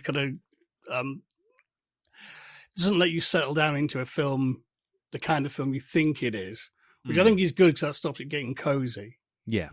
But I think once the last third, while I think the actual big reveal right at the end is really good, there is a bit where I think it stumbles. It just feels very, as you say, very conventional, and it's it makes the same mistake the original Conjuring does. Yes. Of where you get to a point where you've left reality and you're definitely in a horror movie, and it's not, and that isn't scary because you go, oh, it's a horror movie, I'm okay. You know what I mean? Yes. Absolutely. That's that is a perfect way of putting it. You suddenly realise you're in a horror movie instead of being told a scary tale. So suddenly conventions come in, things happen in a way that you're expecting, and you go, okay, I understand. You see the formula in front of you. You see the Matrix. You see the man behind the curtain. It is the Wizard of Oz. It's like, pay no attention to the man behind the curtain. It's like, oh, yeah, right, okay. And yeah, that is the big problem. Cool. Okay, well, we shall now obviously discuss it a little bit more. If you haven't seen this film, obviously go check it out first, unless you don't give a shit about spoilers, in which case, hey, guess what? Spoilers incoming. Put your helmet on. We'll be reaching speeds of 3. Baby, baby. There you go. I've turned it down. It's not quite as loud because the 4 weeks of horror ladies is way too quiet. Way too loud. So hold on. Baby, baby. Ah, there you go. Paul Shane in full voice there. Right. So we're into spoiler zone, aren't we? Yes. There you go. Yes, we are. And so let's get into it. I mean, the big rug pull. Let's just discuss that. Is undoubtedly Eric, or the lack of Eric, given that he's front and center on pretty much all the promotional materials, and yet he has a shorter runtime than C-3PO in the sequel movies. Yeah. What do we all think about that? I mean, you kind of alluded to the gloves coming off, Jim, but guys, Elton, what did you... that was my problem with it, where I said it was like 3 or 4 parts. It started off as his story, and then it transitioned rather abruptly to, okay, this is like a parent's story, isn't it? And we're going to find out them getting over this thing, and kind of want a nice story to go along with it. You know, you guys found a beautiful story in Lake Mungo where I was just shit scared all the way through it. But yes. But you guys had that story going on there, and it was a kind of a sad tale. And I was thinking, okay, we're going to get that sort of thing. And then that shifted very briefly, and then we got 2 people turning up randomly and just working in the house. And I thought, okay, we're going to get that sort of story. And it didn't quite work out until the very end when you had like the dad, and you're like, oh, okay. And even then it was, I felt disjointed. You know, you're right.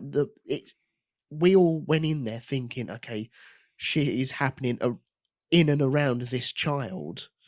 this is going to be front and center all the way through, and we're going to have to work it out, and we'll see what happens. But you're not expecting it to kind of just evaporate like that. Yeah, just evaporate is a good term. I'll give you that. Yeah, it was a bit of a weird one. Darren, what about you? Again, it's I mean, okay, yes, that was kind of like, oh, the kids bought the farm. Yeah. Okay, let's see where we go from here. Yes. I mean, I was not expecting the kid to buy it. I like it like everyone else. I was expecting the him to be the kind of one of the main focuses of the film. Yeah. So when it did happen, and I'm looking at the time I think it was like 20, 30 minutes in. It was pretty much, like, we've still got like about an hour left. Yeah. This is going to be an interesting ride. Yes. To say the least. Yep. So yeah, that was an interesting choice to do that. I think that kind of, that gives you a little bit of a wake up call. It doing that. I think anything you get, any production like that, where they kill off one of the main characters, like especially quite quickly. A kid. Yeah, especially a kid. You don't kill the kid, you don't kill the dog. Nope. Those are the rules. Yeah. Okay. Cool. Jim, so what about yourself? Because obviously you've seen more horror films than most. I mean, that's still got to be a bit of a shocker. Well, it is, because as you say, it is one of those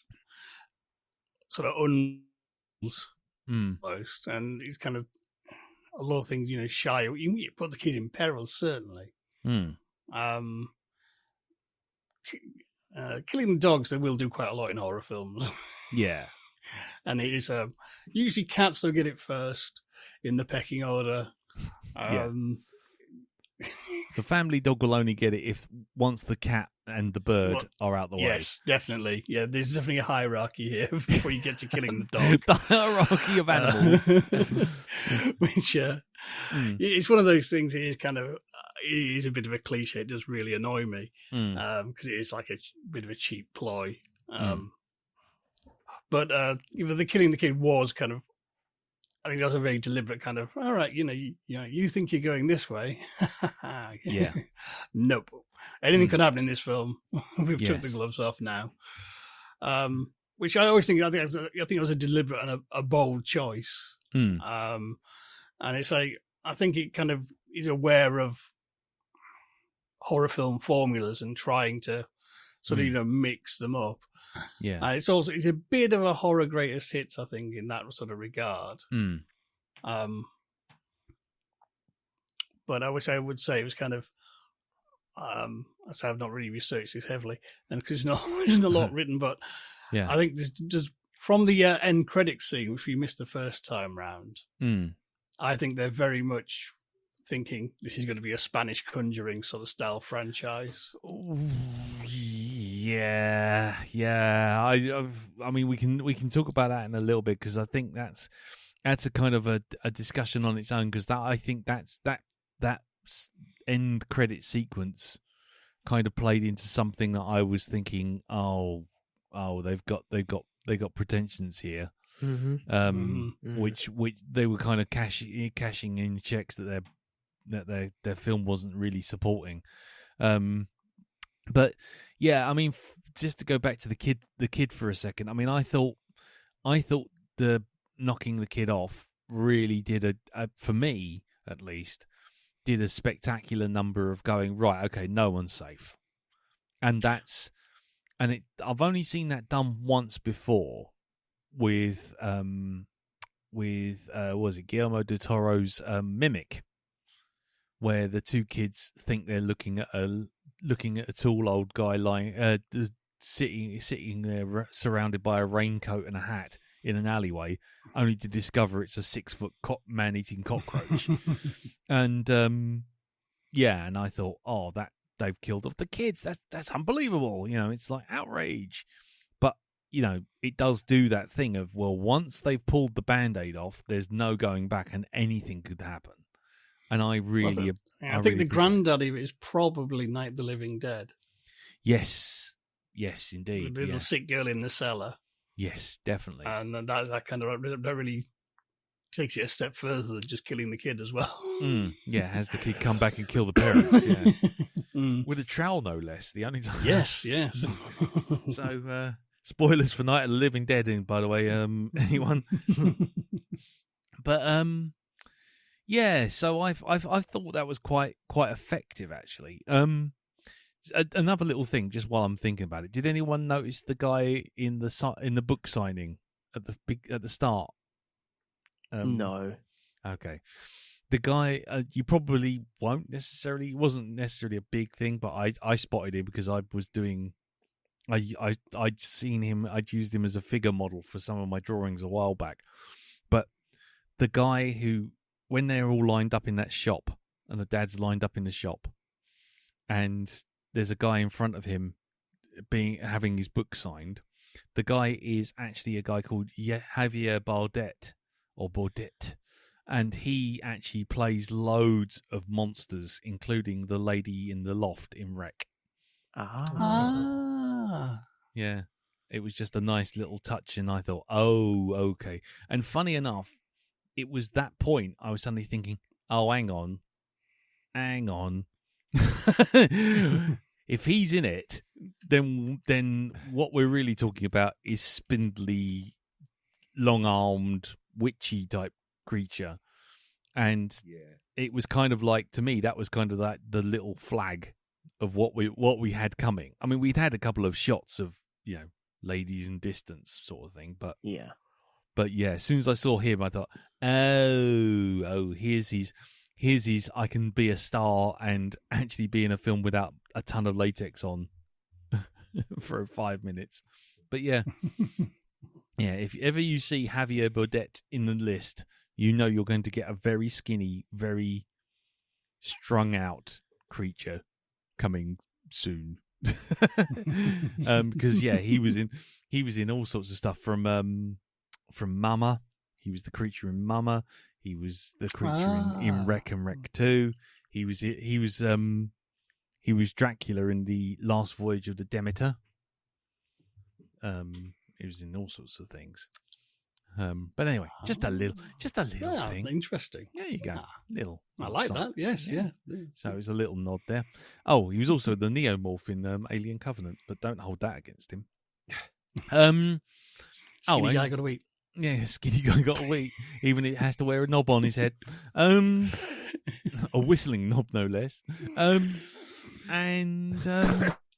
Yeah, but I was going to say, the thing that the kid was the rug pull, and I did appreciate that, and that kind of added to the kind of unnerving nature of the film for me. But can I ask a question? Do people find, is it just me, EVP really kind of freaky? Mm-hmm. Yeah. Yeah, I think it is freaky. Okay, cool. I thought this used it very well. I've seen it used as just like a gimmick in films. Whereas this, I thought what I liked picking the first time is kind of how it's well handled. It's not just kind of, here's how we can talk to the ghosts. It is kind of something a lot more like weird and unknowable. And I like the fact that the old professor isn't kind of, this house is clean kind of a psychic. Yes. Rather, he's a guy who's been sort of chasing this, and it's always been one step ahead of him. And he says, sort of like 1 in thousands of EVPs is real, and the rest are just voices from radio and interference. Yeah. See, I got the way a they feeling played it really made it creepy. I got a feeling that the professor was kind of blagging it up until this house. I think he'd seen something or heard something, maybe about his wife. I'm not too sure. I kind of lost the story on that. But I think he was searching for something for so long, and then he actually found something in this house. Yeah, he caught the tiger by the tail. Yeah. And he's, oh, fuck, what do I do now? Yeah. Yeah. There was a sense of that. And in fact, I quite liked that as well. sometimes it's too easy in this. That's another trope in these kind of things where it's like, in comes the scientist, he explains it all, and we perform a ceremony, everything works, and go to the yellow pages, don't you? Yeah, the end, and it's just like, really? Oh, okay. This specific haunting of ghosts and this specific thing is explicitly written out in a book somewhere, and it's like, really? It is? Okay. So the fact that he kind of goes, he does that Ghostbusters thing of 1 minute seeming like he really knows what he's talking about until he's confronted by the thing that he's been looking for, and he's like, well, it's just a thing. I kind of understand it. It makes perfect sense. Really, what is it then? It's a thing. It's a thing with a thing. Can't you tell? Yeah. I mean, obviously, this isn't going to be your week, really, Darren.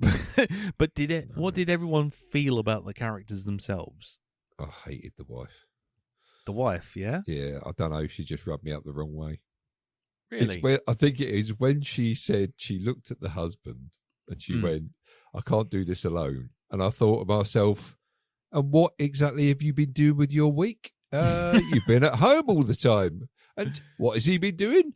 Well, let's see. He's been building up the house that that he's got to build up because that's the only way you can sell it. And you get pretty pissed off if he was taking his in time with that, wouldn't you?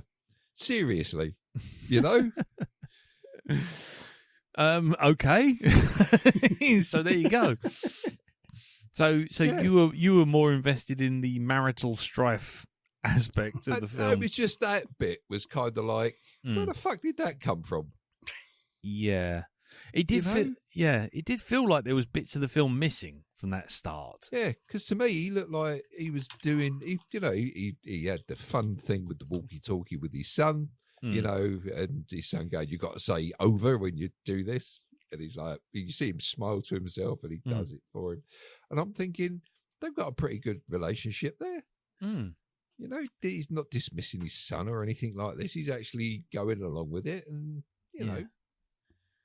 So, and I also think it was the attitude she had when she got there with the bloke as well, because some mysterious disembodied voice had phoned her up and said that the guy... that's one thing that really annoys me about these sort of films as well, is when the ghost appears in the form of someone they know died. They were like, I organised the flipping funeral, right? I know you're not real. And they're like, oh, mummy, is that you? It's like, of course it fucking ain't her. Not that she's clawed her fucking way out of the box. It's just... I sorted the cucumber sandwiches last week. I know you're not here. It's not you. Why can't they just... It would be nice to and just have to go, oh, no, look, cut the bullshit. I know you're not this person, all right? Just give it up and just be honest, because I know you're going to have a go at me and come at me and disembowel me or some shit in a minute. So, do me the respect. Yeah, do me the respect of actually pretending that I'm not fucking stupid. Just, I might as well get this, because I'm going to die in a minute anyway, so I might as well just tell you what I think. Yeah, let's not insult each other's intelligence. Yeah, nobody's fooled by this. Yeah. I might have a bit of respect for you if you're just truthful. This is it. Don't try this age-old rubbish. Yeah. Oh, mummy. Oh. No. They're not real. Stop it. Just quit it. Right? Oh God, you've got all this power. You're like this spirit that can do all this stuff and fuck with people's heads. And this is the equivalent of going, being a magician and going pick a card. It's like, no, stop now. Doctor Strange, pick a card. Yeah. No, what? Be less Paul Daniels, more fucking David Copperfield. How about that? All right? There you go. Sorted. Right. You twat. you cat. Okay. Elton. You? The characters, yeah. Sorry, I got a bit lost in that. We did go into the weeds a bit, but I think there's something. Sorry, I'm my coming- apologies. I No, just it's went okay. off on one. It's okay. We're going to come It's back about to the it. fourth time today I've done that. Not even anything to do with this podcast. I've just gone off on a tangent. Mate, you go. On for I more think you've lost tangents. count on your counting. Yeah, I've I lost was going to count on my say. count. I was going to say I was recording a little bit of the green room beforehand, so it is actually going to be at the start of this Oh, when we're shit, on. When, really? yeah, when we were all talking about milking motorcycles and whatnot. I mean, you know, Euphemism. exactly. Do we not do phrasing anymore? So I think tangents are baked into the heart and soul of this podcast. Okay, Yeah. so Mm. I think I like all the characters. I've got no problems with any of them, really. None of them really rubbed me up the wrong way at all. I think, Darren, you're right about the mum, and that it is that thing of her saying, well, you know, I just do this all day, and, you know, what the hell have you been doing, type thing. And it's Yeah. like, where did that come from? I think a lot of this film falls down on its reliance on you knowing stuff that it hasn't told you yet. And it's really not going to tell you anything either. And when I say that, what I mean is, because I haven't told you yet, it's that statement by her about I can't do this alone. We haven't had the context of that. We haven't had any. Yeah. I don't think we've had any hints to that at all or anything like that. It is kind of out the blue for us. Also, I know we're in the spoiler zone, but sometimes in films, like with the pictures, all these pictures normally are in front of you to actually see. But in this film, you find out about the pictures after, and then it shows you where the pictures were. The drawings. the usual suspects bit. I don't know. Yeah. Is that it? I don't remember now. Do you remember the usual suspects? Oh my god. Okay, spoilers for the usual suspects. Yeah. All the way through, we keep cutting back to Kevin Spacey's verbal kid talking to the detective, and then as he lets the detective lets him go, the detective's sitting there drinking his coffee, and he's sitting there looking at the evidence wall and realizes that the story we've been told throughout the entire film is literally been pulled from it's literally just been made up and fabricated by stuff that Verbal's been looking at on the evidence wall. Oh, okay. And you go, shit, the three-legged dog was America. That's it. And then the film ends Exactly. with a clown honk. But okay, but with this, I always find it's fun when you have the because we saw the first drawing happening as we were going through, like with the car crash, and he was scribbling away, and you thought, and this woman got impaled, and you're like, okay, and then you saw the picture of the branch and the blood on it, and you thought, okay, nice, I like that. The problem with this film, I think, it saves all of that until the very end. All their moments in drawings until the very end. I think something more thought out may have laced these in. I don't know, maybe left them on the fridge so we could see them in the background. I don't know. But But they are actually in the background. Well, yeah, that was going to be my next.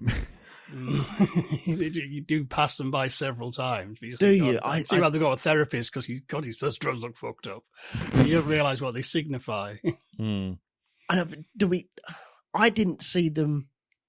I don't recall seeing them like front and center. Maybe if we did pass them, I probably saw them. I don't know. I don't recall seeing them there and then. I think that's my problem then, because it felt like it is. Oh, do you remember this scene? Well, he drew a picture of this that you didn't see. And do you remember this scene? Yes. Guess what? He drew a picture of this that you didn't see. And it's like, oh, okay, that would have been nice. That would have been cool. I will agree. It feels a little unearned because there is a certain level of that it's not giving you the sort of like the heads up to even be aware of it. I know that sounds weird because you know I do usually like the sort of show don't tell, don't fucking be obvious and constantly point it out to us.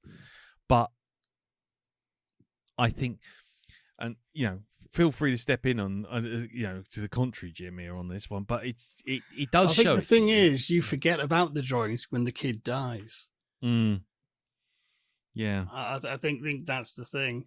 Right. And having seen it twice, it is kind of, when I watched the second time, I was watching for the drawings, and they are there, but you're paying attention to different parts of the story. And I think kind of, if it had started being going, wink, wink, I just lingered on that, it wouldn't have worked. Yeah. Yeah. I think the only, just as a counterpoint, because I think you're right, but the only counterpoint I'd say to that is that the film makes it very, very clear right at the start that the kid's drawing is somehow related to the death of the psychiatrist at the beginning. Oh, so, yeah, so it makes it super clear. So it's already pretty much laying it out for you, but then it does its damnedest to hide them as far into the depth of field as possible. So there's no, there's I guess the sort of the happy medium between the two points of view, between your point of view, Jim, and yours, Elton, is the fact that they are there, but there is literally no conceivable way of you working out what they signify once you've seen the first one. All the rest are like so deep in focus that they could be literally pictures of Teletubbies in fucking goth gear for all you know. Yeah, they might as well have been stuck into a binder on the top shelf behind 3 other books. So I don't honestly recall seeing them there. And normally, I love that shit that's in the background. I normally love all that stuff, and I didn't catch it.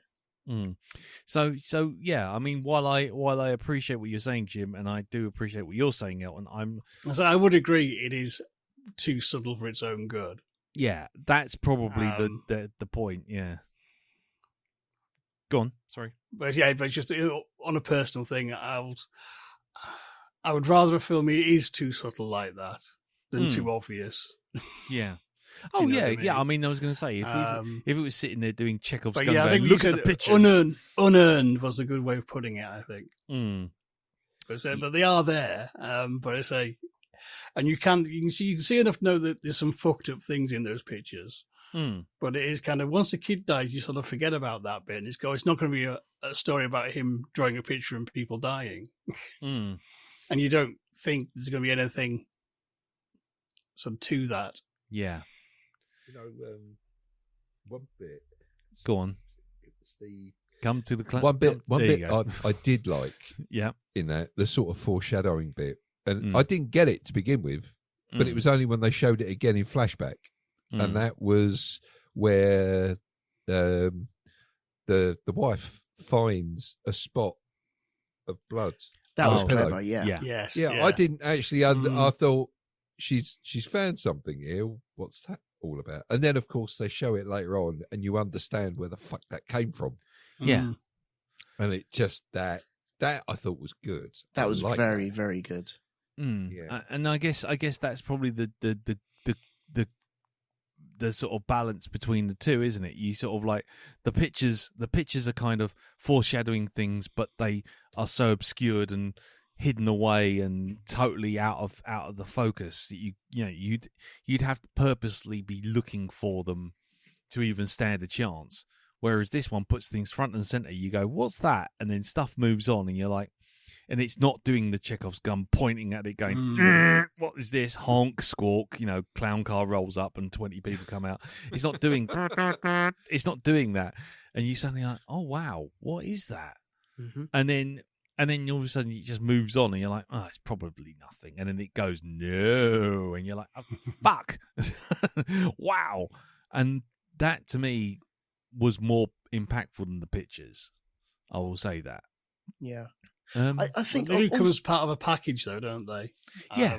I think the foreshadowing is the blood thing, and the reveal of the pictures is the exposition for that particular last plot turn. Yeah, I think that's how it sort of works. Yeah, that's fair.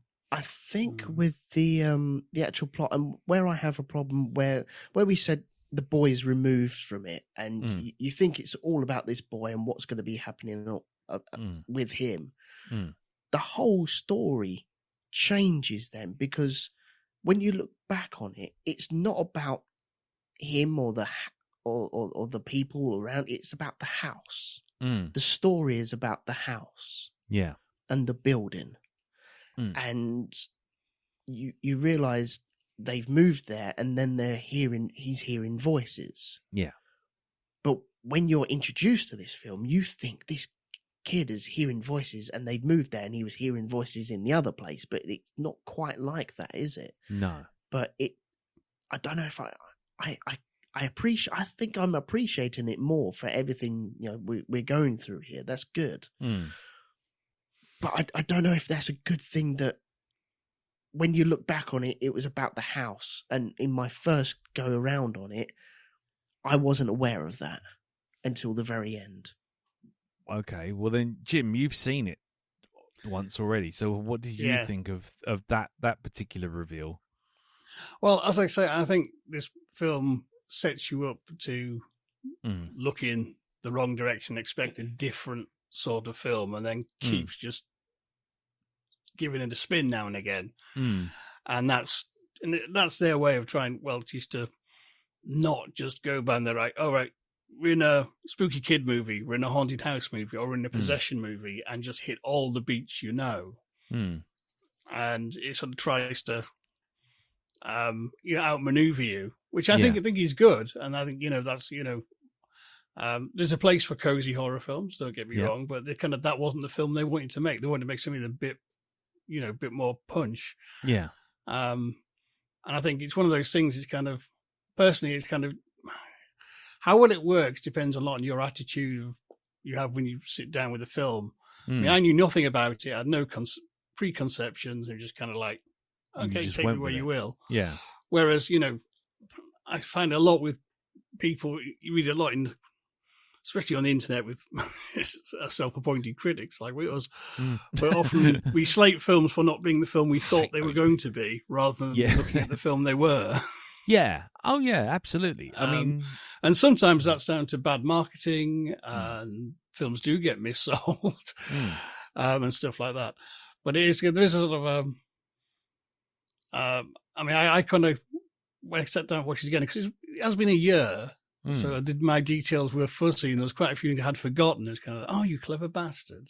You got me again. You lulled me into thinking you're just going to go, did it, and you're not. Yeah. It's like a jazz jam where they're going to suddenly go into a different time signature. Yeah. Jazz jam. Jazz jam. Yeah, I mean, I will go along. I totally agree with review the film that you're watching, not the film you wanted to see. I totally, absolutely go for that. I totally take that on board. I think for my personal opinion was I was right on board with it all the way until, and I suppose we might as well just go to the finale now. I mean, the thing that I didn't lose patience with it, because I still sat through to the end and still enjoyed it for what it was that the film had the characters go from logical, sensible human beings acting in an extraordinary situation and coping with the best they could to suddenly becoming horror film characters. Yes. No, I'd agree with that. I mean, to use my jazz analogy, you've had this amazing jam up until like the last quarter, and you've had, all this fresh, it's interesting, it's vibrant, and then they do When the Saints Come Marching In. Yeah. Exactly. You know what I mean? Yeah. They pull it back at the end and go John Coltrane in the final scenes with that last reveal and go for the full Discord again. But you have that bit of kind of, oh, God, this again. Oh, Jesus. Yeah. Yeah, they're doing Acapulco Stranger on the Shore, and then all of a sudden... then they break into a bit of Hawkwind to throw you off the scent. And then come rolling back in with a Britney Spears. A little bit of current affairs there. Nice. But no, but it's, everyone. the thing that bothered me and actually took me out of the film was once the experts, so to speak, came in and they had all this gear set up and they had all these kind of theories and they had all this stuff, and then all of a sudden, like, you had heat signatures of people sitting on seats and sitting on beds, and you're like, okay. And she's talking to the scientist, and he's going, I can't see anyone here. And it's like, right, okay, fine. You can still do the science thing of going, well, I can't see it. I can't register it on my monitor, but you're clearly seeing something. That's interesting. But then what it does, it does the quiet, bang, boo. And I'm like, okay, cheap jump scare, but I'm with it. And then after that, everyone becomes an idiot because the scientist turns around and says, after he's done the thing where he's cut his own arm in front of his dead wife, who looks remarkably like 40 years younger than him, so but doesn't obviously tip him off. But I'll put that off to, he's still asleep and he's in a weakened mental state. But once he's had that moment, he literally turns around to every character left in the house and says, it's trying to get a rise out of you. It's trying to tease you. It's trying to pull you, it's trying to show you things that it thinks you want to see. And then promptly, when it comes to finale, runs off on his own with a can of petrol after saying it's not enough, goes down into a basement, pours the petrol over the witch, and then hears some music and someone singing to him and goes, oh, best I stop what I'm doing and investigate that sound. It's like, no, finish what you're doing, then go check it out. It's like, so what you need I think after the scene with the dead wife, Gambit is kind of, you need the witch to have a different trick, basically. Yeah. Because otherwise, it's kind of, you're just like, come on, man, you've fallen for this once before. You would be on your guard. Yeah, you've fallen for it once before, and you've warned everyone else about it. But yeah, they kind of, in that sort of last, after a certain point, they stopped being real people, which I thought they'd been doing very well at being real people, up to a certain point. And that, where I have a little problem with the film, which, because I enjoy it, I'll let it go. But it's the difference between it being a good film and a great film. Is the fact that, what do you mean there's a medieval torture chamber in the basement? Yeah. So that, you did. I appreciate, the idea that history is everywhere, and that's an interesting thing in itself. That you know what I mean. Who knows what happened where your house was. But at the same time, it's kind of what do you mean a witch used to live in then they tortured her in her own basement? What are you talking about? Yeah. When How has no one found this? Yeah. How many people have lived in this house in the interim? It's because someone obviously converted it from a fucking jail into this house. So you see, for me, it'd be far more elegant if that was built where the witch had lived. And literally, she was walled up in the cellar of an old cottage this house was built on. Yes, and that would have been fine. And you got the flies coming out of the vents and stuff, and that all still works, and all the dominoes are still in a line, but it'd be a lot more effective and a lot more believable. And it's the idea of kind of we tap into something that's we've seen a lot recently on the internet where people they're doing some DIY and suddenly find a fucking secret room in their house or some fucked up. Yes. Some legacy, weird, creepy legacy issue that, you go, the reason, shakes your faith in kind of, actually, what the hell what went on in the past in this house? Yeah. Why are there 50 tellies in my loft? Shut up. Exactly. Shut up. I kind of know why they went for that medieval torture thing, because it is leaning into sort of a lot of classic sort of Spanish horror, and Tombs of the Blind Dead and old movies like that, and it's sort of tipping its hat to that and some old Mario Bava movies and lots of Mm. Euro horror. But it wasn't elegant, and it became cartoonish at that point, and the rest of the film hadn't been cartoonish. Mm. Yeah, that's the thing. If it had been a bit more camp and a bit more crazy, which is almost like kind of the thing I leveled at Babysitter, but if it had gone a little bit more into the woohoo, let's just go have fun with this, I think I would have been more on board for them doing stupid things in the last 5 minutes. The problem was they act sensibly. They act like people in a situation that's just absolutely beyond their ken, and they're trying to do what they can. And then suddenly, because the story needs to end and we need to have a conclusion, we have the Scooby-Doo, hey gang, let's all split up. Well, I don't think it's that bad. I'm not saying it's awful. I'm just saying it's just a thing that kind of undermines the rest of the film. No, I'm not saying it's bad or anything like that. Sorry, I'm choosing my words poorly at the moment. I just that you're right. They're all together and they're all acting a bit sensibly, and there's always like one or two in the room, and you know, with the cameras and the heat cameras, and that's all very clever and all a bit creepy and a bit. Ooh, I don't quite like that. It's a bit uneasy. It's not terrifyingly scary, and there are a couple of jump scares.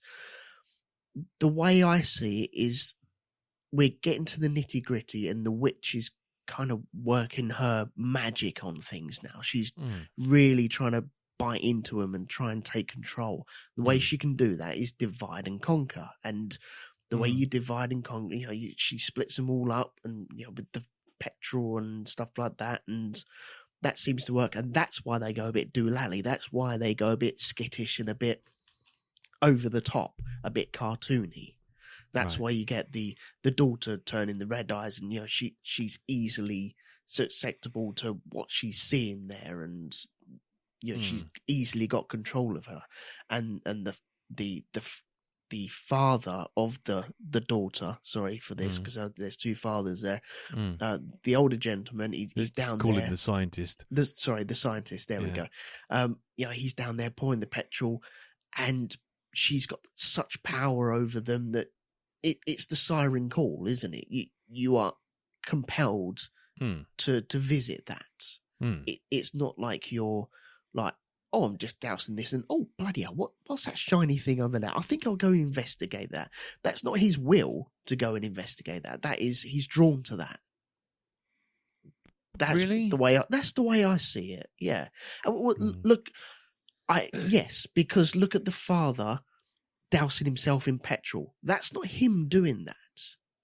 Yeah, but we find out. I mean, that does make a little bit more sense, because we find out he's been under the influence for ages. Yes.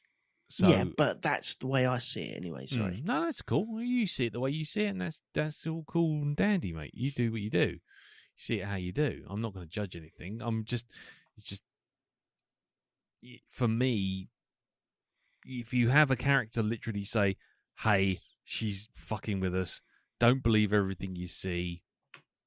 Just, you know, to have the very person who says that very thing stop what he's doing to investigate a clearly obvious sound.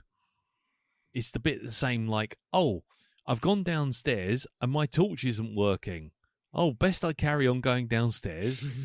He's like, really? Well, I'm here now. I might as well carry on. Yes, it's. Oh God! You know how hard it is to go upstairs with a petrol can. Seriously, I only work with gravity. Yeah, exactly. I haven't got time for this shit. Come on, let's just go downstairs. I'm sure this battery will be perfectly fine. It's like, really? And that kind of stuff is when you go, yes, we're in a horror film now, aren't we? Of course, you know the way to cure a dodgy battery is to keep smacking the torch. Because, you know, yeah, absolutely. That's runs out of power, just hit it. It will come back on again. That's the only way to do it, my friend. Well, come on, let's be honest though. When the remote control starts playing Dickie, what do we all do? take the We batteries take the out, swap batteries them out, around. give them a rub and put them Exactly. back in, don't we? Yeah, but you put them in. And the for opposite- torches, it's giving them a smack. You put them in different way to one another, though, right? The one used to be on the left, you put on the right. The one used to be on the right, you put on the left. That's And it. That's it. You switch And that around sorts it. front to back, front to back, front to back. Yeah. If that I- doesn't work, put it on the radiator for 10 minutes. It'll be That's fine. it. Yeah, yeah. Or Exactly. there's the other one where you take it Yeah. out and you go down to Tesco's, you do a weekly shop. And when you come back, the batteries are much better and they work properly. Yeah, but that's what I'm saying. Is that whole thing of the whole film was like, yeah, this witch. There was no indicator that the witch was getting more powerful. It was just she becoming more blatant. But why did they suddenly have to? Why did he have to suddenly run off and do the running off and do everything like immediately? What was the urgency at that point? It's things like that. It's pointless. It's kind of pointless jeopardy in the last act, isn't it? Exactly, and that's and that to me is the issue I have with this film. It's like, it's like the guy goes, "Oh, I'm sure we got a can of petrol here somewhere," and then the scientist goes, "Well, we got half a can. That'll do. There's no time to waste." And it's like, really? I've got some more here somewhere. I'll just have a look around the rest of the garage. I'm like, I keep all my petrol together if I keep petrol. Okay, Sorry. Yeah, I know. Just put that on the insurance form now. All right. just put that down for details for later. How was your week, Elton? Well, my house exploded. My garage exploded. Not that I'm wishing that upon you. No. However, I would not be surprised at this point if you were to suddenly say that. Yeah, this week. This week, yeah. What about you, Dale? Did that bother you, the pointless jeopardy, or was that just by that point you'd long since passed caring? What's the standard trope of most most horror films, isn't it? Really, you can't have The people standard being too... trope of most action films. You have a lot of Indeed, often pointless running around at the end. Yeah, Yeah. exactly. It's that whole thing of they've been sensible throughout this whole thing, and then it's like, there's a bullet laying out there where all those nasty zombie alien things are. I need that one bullet. I really must go and get that one bullet because it's going to make all the difference. It's all right. It'll be fine. It's like the Sam Jackson moment from Jurassic Park. They're talking about dinosaurs running around the things. And, don't worry, it's just over the other side of the compound where I've got to walk outside. Okay? I mean, all right, fine. It turned out to be harmless at the end, but you had to give him a hand. Yeah. Jesus Christ. Indeed. That was the start of the film. Start of the podcast. Don't go to the fucking end now and start doing these jokes. I can't help it. What can I say? So it's that whole sort of stupid people doing stupid things, as I call it. Yeah, And you get you have different levels of it, so but it's kind the of film like can happen. it's like they've written themselves into a corner. It's like, oh fuck! I've just realised if we keep this person as clever as we've made them, then we're not going to have much of a film left because they're going to work it all out, do the bad guy, and we're only like 45 minutes into the story. No. Suddenly give them a case of the stupids. Yeah. Well, There you go. it's the pitch meetings, isn't it? It's like, why would they do that so that the film can happen? Oh, that's good. I'd appreciate it if you get off my back about it. All Okay, the I'll get way right off off my up back, that yeah. damn. Exactly. Shut up. Yeah. Hey, shut up. Anyway, You pointed this out earlier on. I think I can't remember who said it. I think it was you, Jim, or Lee, Go on. about they've got one character who says, right, okay, look, this entity is lying to us because I don't think that was your son's voice. yes. Oh, I know my son. Yeah, I know. You know your son, but your son, he dead. Yeah. Now he He dead. bereft of life. He He died- ceased to be. Exactly. Died of lack of breath. Yeah. Like everyone does He's- in the end. Yeah. He's pretty much like most of Scotland. He's waterlogged. He know, is. he's I mean, just- you were there. You had his body, his cold dead body, in your hands before okay. and after. Before and after, yeah. Oops. So, you know he's not real, okay? So what makes you think that this it's very possible that the evil entity that's trying to draw you in to kill you is using that as bait, mate. All right? That's it. That's what that is. And it's the person who tells him this, that may not have been your son, as if to say, look, let's just think about this for a second, is the one who suddenly goes, oh, my wife, I've so missed you. I really have. Yes, indeed. Death's been good to you. You haven't aged a day since you died nearly 30 years ago. Indeed, it's like somebody turning up, right, in I don't know, like a mask of a famous actor who you really admire, right? Okay, you shouldn't really be fooled by that for a minute, but it's like you standing there saying, I've admired your work all my life, and it's quite obvious it's not the person you're fucking talking about, is it?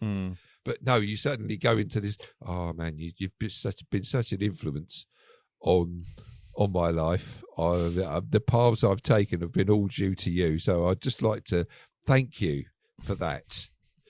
But I'm just a bloke in a mask. I'm not really the actor. I know I look real, but no, this is a rubber mask. Look. I'm not really Mickey Mouse. Oh, you don't? Wow. Oh, you had me going there for a minute. I am not. Yeah. I just thought you hadn't been you had been sleeping well for a while, which is why you looked a bit baggy around the eyes. Yeah. Was it from? Was it Last Crusade? If you are Scottish Lord, then I am Minnie Mouse. Yeah. Exactly. So, you do get it in there. And do you know, now just in case I forget to say something about it, go on then. Are we all kind of fed up with the, there we go, resolved there? Oh, it's not resolved because the thing's still back. It's come back again. Have we not done that enough in films now? Because just while about there are sequels, it will never fucking end. Yeah, yep, exactly. I wish it would. I'm fed up with that. It's he's dead. No, he's not. Oh, he survived somehow. Oh, and it's just like, oh, yeah, you did it, didn't you? Can we not just put a lid on this? Can we just like, oh, right? So they did actually get rid of it. Oh, well, that makes a change. The end. Look at that. The end. Oh, well, smashing, super. Well, it's even more stupid, really, because it's like it comes back and it's haunting him, and it's like, oh, and it's shown him the truth, and so he's killed himself, and it's like, and then what happens? The scientist and his daughter go, oh well, we haven't got a client, let's move on. And it's like, let's have a look at this from the ghost's point of view, right? Okay, so they've gone okay. So to get rid of a witch, everyone buckle up. Right, you get rid of the witch. We've got to burn the corpse. Okay, we've got to kill it with fire. Right, okay. So they do this, and there's all this screaming and shit like this, and the ghost disappears. Why would the ghost do that? If it's not dead, why would it disappear? So that the film can happen. Why wouldn't it just go? Well, that was very nice. Thank you very much for lighting up my otherwise dull abode with the flaming corpse, but as you can see, it's done absolutely fuck all. Yeah, right. And I'm here. I don't need to play with you because I know how powerful I am, and I'm just like, I am the bollocks. I am here still. You haven't killed me, so yeah. I'm just going to get this out of the way. Yeah, because I know other ghosts that I know do this thing, and if I've got to be honest, I don't like running with the crowd. I'm not one to follow fashion, so I'm just going to do you now. Frankly, it's a bit boring, and I think it's insulting to the pair of us to have this trope continue. It's got a bit old, Oh man, I'm rolling what is actually a representation of my eyes right now. If I had eyes. Unfortunately, I'm a corpse, but indeed, a bit of a cheeky one. Well, I mean, not getting that. The thing about the mouth. No, I'm wasted. Obviously, this is it. Thank you very much. This is my last day on the podcast. I'm gone. Thank you, and good night. Thank you. Good night. Mic drop. Peace out. There's a way to get rid of the ghosts. What's that? don't laugh at his jokes. Just be silent. Whenever he comes out with a pun, don't do anything. Don't react. Yeah. He'll fuck off after a while. Yeah, well, it worked. It worked for me. I mean, how many jokes did I do this week? Only 2. It's See? just two. 2 jokes. Just 2. See that? I got the merest hint of a mutter of a and then I left. I moved on. Yep. See, the secret's out. Yeah. So the last thing before we move on, the we're now part of the Avengers Initiative finale. You think you're the only Ghostbusters out there? Yeah. Come in for the final end credit sequence. Yep. What did we think of that? Elton? Well, did anyone know about it? No, until you told us about it. No, And we I- missed it first time. I round didn't get completely. it. I know they talked about an exorcism and shit like that, but it's kind of like, is this supposed? I'm expected to see like characters from another film that I recognise or something. You know, something to go, oh, and I'm looking at it thinking, so this is just what's coming up. This is a next week on the Busters of Ghosts. Is this because that's what they're El calling Buster themselves? del Spectro. Get it right. Exactly. In the original Yes. Polish. Yeah, this is Commissioner Gordon. Original- ghosty bustery, busky. Yeah, El This is Spooky Del Bustero. Yeah, This is Commissioner Gordon handing over the Joker card. yeah. Commissioneski, Yeah. Gordon. Gordeno. Good. Mr. Haha, he leave a card.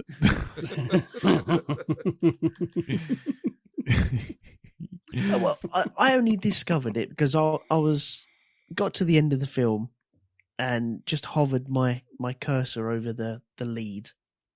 It was like, there can't be that many fucking credits, surely. Even if it was like dubbing and stuff like that. So I was like, I'll have a little skip. I was like, oh, there's something there. Oh, I found something. It's like finding a secret level or finding something in the game that no one's actually told you. It's like, oh, that's good. Yeah. So I was all excited. So I was like, yep, got to tell you guys that that's there. Yeah, and gave away that you'd been watching it during the day. Yeah. Just bringing that back up. But anyway, carry on. That's fine. 4:00 Sunday. It's fine. I mean, you know. The only sunny- reason I couldn't see the pictures in the background is because the sun was blinding on the screen, and I was going to say it was the sunniest day of the weekend. But, So yeah, I took this opportunity while I was at the local fete in the middle of the village To watch on the the bright film. side to watch the film. Yeah, exactly. because you can't be scared watching a film in the middle of a fete, can Yeah. you? Well, I'm sitting there browsing for jams in a farmer's market. It's great. It's an ideal place to watch a horror film, I find. And the kids were running off and coming back Yep. with popcorn and candy, and I'm sitting there half watching this film on me tiny screen with no headphones, kind of barely following it, thinking, yeah, I'll catch up with this on YouTube. So there I was on my Viking River cruise. Look at on the latest onboard discotheque. Yeah. I thought I'd watch this. Yes. Yeah, it was great. They had a live demo by 2 Strictly Come Dancing dancers. And I was watching that, and I was eating the complimentary scone, watching the world go by, and I thought, oh, this horror film ain't terribly scary. I've got the hiccups again now. Damn it. So, anyway, yeah, so your terrifying outlook on this film aside, Elton, were you impressed by the finale sequence thing? I think I rolled my eyes at it a little bit as if to say, oh, okay, now we have the adventures of Papa. The further adventures of Papa Papa and Nicole. On the pull again. El Busto del Spectro! Because Papa. On the pull. Riding around in their Cinquecento. Yeah. No, Love it was it. a Renault, wouldn't it? That's right. Yeah. Yeah. Renault Clio. Ah. for 2 horny Renault family Labia. members. Renault Labia. It's the weirdest swingers That's party the ever. That's the Yeah. Polish one, isn't it? I think so. That's a little Polish girl. Renaultski. Yeah. I think you'll find that is. Anyway, so yeah, so sitting there in broad daylight, watching it, rolling your eyes, Yep. There Right. you go. God. brilliant. This scary movie isn't much, is it? Isn't much. Anyway, I'll carry on making this barbecue in the middle of the park. Do you know, I remember being in a bar once and rolling my eyes at a woman over there, and then she picked them up and rolled them back again. Glass eye jokes, love it. Da-da-da. Ta-da! God, Glass eyes, but real pupils. yeah, real retinas. Who knew? Oh, the wonders of modern science. Yeah. The appliance of science. Yeah. Oh, Zanussi. Oh, good lord! This is gone very odd. This has gone very odd. This is old style. This is old advertising and stuff. Yeah, The appliance of bloody science. yeah. T-foul. Anyway, Tefal, you can do The silent anything earth. with Tefal. Jim, Yes. Jim. What did you think of the Ariston. extending? And on. And And on. And And on. Oh, for fuck's sake! Hold on. Reset. Right now we've centered. Jim, what did you think about the Avengers ending? Can we What? write to Microsoft and have that as the new Windows reboot sound? That fucking beat, for those old organs. Enough of my old organ, mate. Let's just move on. Let's just try and get this thing finished. Let's beat our way to the end. I think it should be. Da-da-da-da-da-da. Oi! That should be the new Windows reboot sound. It should be the end of our podcast, I think. It should be, yes. Yeah. Da, da, da, da, da. Oi! Oi. Yeah. So, Jim, Yes. finale, secret hidden ending. Yeah, I wasn't impressed. Nah. It was a bit like, oh, really? Was it because? And Darren, you rolled your eyes, yeah. Just confirming. Oh, I just like, well, that was nice, but what was that all about? I know they said they were going to an exorcism afterwards, but that's like, after a big action movie, you get the post-credit scene of like, Bruce Willis going to do his weekly shop at Tesco's or something. It's just like, what was that in aid of? Yeah. Well, the thing for me with that ending was I thought it was supposed to be some kind of nod, wink, wink in joke. Because they said about the exorcism, and I thought, oh, they're trying to tie it to The Exorcist. Or, oh, they're trying to tie it to Insidious or whatever it is, or The Conjuring. And then when they showed you the video of the exorcism taking place, and you got two reverends. You got two reverends, one mother, the kid strapped to the bed, and then basically doing the Spanish version of "The Power of Christ Compels You." Yeah. And I just thought, oh, it's just a funny gag. It's an in joke. It's a funny thing. They And missed I a just- trick. Yeah, and I just thought, What they should have done is they should have had him at another thing, right? Like maybe in a, I don't know, in a tower block, or should I say like a skyscraper with people living in it. And they're listening in, and all of a sudden they hear Zool. And end it there. yeah. That's what they should have done. Well, actually, You might as well. Go on, just do Yeah. it anyway. Fuck it. Yeah. What have you got to lose? or just a Christmas version of Ode to Joy playing, and then Yep. suddenly Hans Gruber just walks through. I don't know. I mean, it just seemed like a really unnecessary gag. Because I didn't really. I mean, once the characters had all gone off into silly land in the finale, I was like, I don't want to see another one of these guys. I don't want to see it at all, but I don't think it was a gag. But I don't think it was like a coming next. It was you reckon it was Yeah. genuinely a coming next? I think so. I mean, I think kind of with the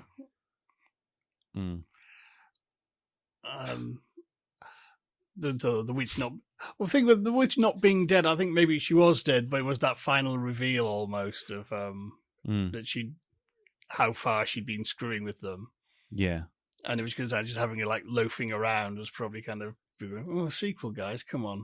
And then end credits bit, this could be the Spanish Conjuring, you know. I can already. It's kind of, do we can really have get to do that? Really? Scene from that sequel. You've got the bloke doing his exorcism, and he turns out, "Will you get your fucking microphone out of my fucking ear hole?" I'm trying to fucking exorcise a fucking demon. Sorry. I'm sorry, I thought we'd started. Oh dear.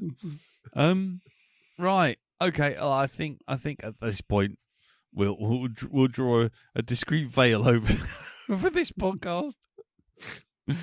For the love of all that's holy. Do we call this a podcast? Is that what we're calling it? Okay, fine. I think we're calling this a recording of a descent into madness. Frankly, So. Yeah, Exhibit A, my lad, I think is what it's going to be called. Okay, before we go, then let's try and work out what we're actually going to do next week.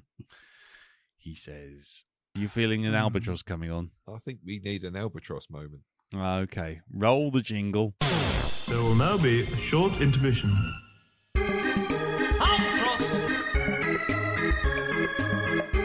Albatross! Albatross! Albatross! Of course you don't get bloody wafers with it! Okay, we're back. A brief, but well, a kind of brief interlude. But this week, ladies and gentlemen, for the end of the podcast, for the end of the indeterminate weeks of horror, and having the monumental moment of us actually recording on Halloween, what we're going to do is we're actually going to rejig this and actually release it on Halloween. Oh, yes. Because what we're going to do for you, just for you guys, is we are going to merge podcasts. Black Dog Podcast and Hypnagoria's Commentary Club coming together in a glorious whole. And whole it is. Because when we come back on Tuesday, we will release on Tuesday, madam.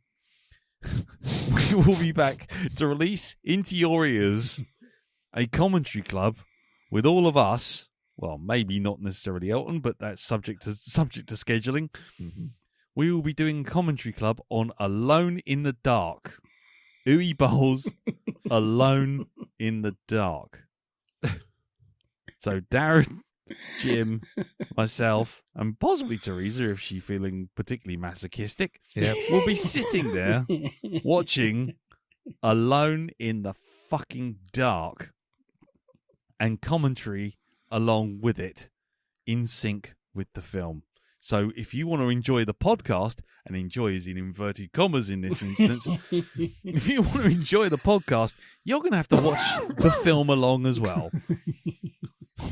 So, Alone in the Dark is available on Amazon Prime for free, because it fucking well should be, and it's directed by Uwe Boll, or Uwe Boll. Christian Slater. Starring Christian Just Work for Food Slater. In 2005. That's the year it was released. 2005. So the special effects are going to be extra special. Oh, I can just believe it. So, let's go around the table. Has anyone seen this film before?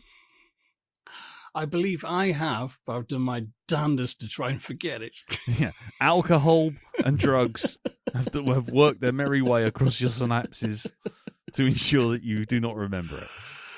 I'm afraid it's going to be one of these like traumatic kind of therapy sessions where I have violent flashbacks. Non-flashback. Checking for Charlie up in the trees. Do you know what? I'm looking at the Charlie pockets by the end of the film.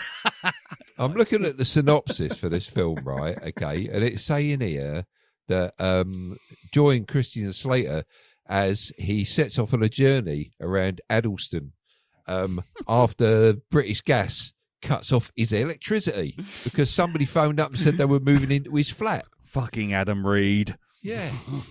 Adam Reed. Anyway, Elton, have you seen this film before? No, I haven't. No. Are you looking forward to listening to our commentary if you can't attend? Well, if I'm around, I'll be there definitely. Oh but, no, but I'm assuming for the moment that you might not be around. So, will you be listening to the commentary and watching the film simultaneously? Yeah, why not? Why the hell not? Lovely, cool. Darren, you looking forward to this? My cuppeth of joy runneth over. The eagle of happiness does indeed circle my house. The eagle has happiness has taken a shit on your house. Yes, the eagle of happiness has taken a shit. Eagle of happiness. Wow. Caw. Right. I haven't seen this film because why would I watch an Uwe Boll movie without some kind of alcohol or incentive? There you go. So there you go, ladies and gentlemen. If you're hearing this before Friday and you want to just maybe chip your 2 penny worth in, send it in to feedback@blackdogpodcast.com or leave it on the Facebook group, and we might read out some comments as we go when all hope fails and we've run out of things to say about this terrible, terrible film as we watch it. And then, yes, we will release the commentary on Halloween, having successfully landed 4 weeks of horror on 4 weeks of horror and ending on Halloween, which will not occur again until 2028, I'm apparently reliably informed. So there you go. So, that's that. So, let's get out of here while we still can, while we still have our sanity. Jim, would you like to pimp up your podcast? Yes, currently I'm rather stupidly running a podcast every day. Yeah. Doing the Hypnagoria Halloween Advent Calendar, which effectively has turned into one giant story in 31 parts. Pretty much of its own choice, unfortunately, for me. But okay. But it's some of my best work. I'm very pleased with it. So. Mm-hmm. But other than that, on Commentary Club, I've just released an episode of me and Teresa look at the original Omen. Nice. And if you want real horror, the week before we did Super Mario Brothers. Yes. I don't understand why you did that. Why did you do that? I just don't understand. It's the format: classic film, cult film, crap film. Oh God, are we screwing with the format going to crap film? Oh no, not really. This is a sidestep. This is a seasonal special where all bets are off. Oh, right. Okay, that's cool. That's cool. And you can find that all over at hypnagoria.com, yeah? You can indeed. Lovely. And what about Rogue 2 Media? What's happening over there? You can catch me and Andy talking about cars going round in circles, and also still walking around the island of the Great Bear in the long dark on YouTube. Milking bicycles. Will anyone get that reference? Yes, they will. Okay, fine. It's been recorded. It's at the start of this podcast. Oh dear Lord. Yeah, once you guys started going off the rails and I started losing the will to live, I thought, fuck it, I'm not suffering in silence. I'm going to record that shit. Anyway. Right. Okay, Darren, any last words before we reconvene next week? Or this week? There you go. Thanks, Darren. That's all right. I can't tell nowadays whether or not it's the AI Darren or the real Darren. I'll be honest with you. Right. Well, I've not seen Alone in the Dark. I'm not going to see Alone in the Dark. Well, I am going to see Alone in the Dark. Posh Fish. Don't do that. Don't do that. That freaks me out. I went to the shops to get my dinner for my family party. Don't do it. Just don't do that. It freaks me out. We could do a horror film with that, couldn't we? You'd What, be like in the room, backing up, looking and see where the enemy's coming from, and then suddenly I appear on your shoulder and just whisper, "Posh Fish." Whee! Anyway, yeah, that's it. Ladies and gentlemen, thank you very much for listening. Thank you, Jim. Thank you, Darren. Thank you, Elton. No problem. And like I say, if you've got any thoughts on Alone in the Dark, if you want to send any goodwill our way, and you listen to this before our recording day, which is Friday the 27th of October, then send a piece of feedback in. A little bit of encouragement might help us along on our merry way. And we'll release the commentary on October the 31st. So you can watch Alone in the Dark on a Tuesday night. Because who wouldn't want to do that on a Halloween evening? I mean, you could go to a party, but nah, let's listen to you guys suffer. That's what you got to think. Anyway, until then, take care. Speak to you soon. Tatty bye. Bye-bye. Bye-bye. Ta-da. Oh, God, what have we done? Ha ha ha, you all thought we'd forgotten the phrase for the end of the podcast thing. You thought we'd forgotten, didn't you? Well, you're right, we did forget. We completely forgot, and that's why I am here on my own at 1:33 on a Wednesday morning, and why you can't hear the other guys mocking me mercilessly for yet another interlude in this podcast. Yes, this is the final one, because I had to put the catchphrase at the end, and I had to somehow justify my fragile ego and make sure that at least someone has listened to this podcast for at least 2.5 hours, other than us four who just made it. So, hello fellow masochists. It's time for your catchphrase that you can share on the Facebook group, facebook.com/group/the Black Dog Podcast. That's not the phrase. That's the place to post up that you've seen it. The phrase, that is. Or heard it. God, it's very late in the morning on a Wednesday. Get off my back. So, you want the phrase? Well, the phrase was pretty much at the beginning of the podcast.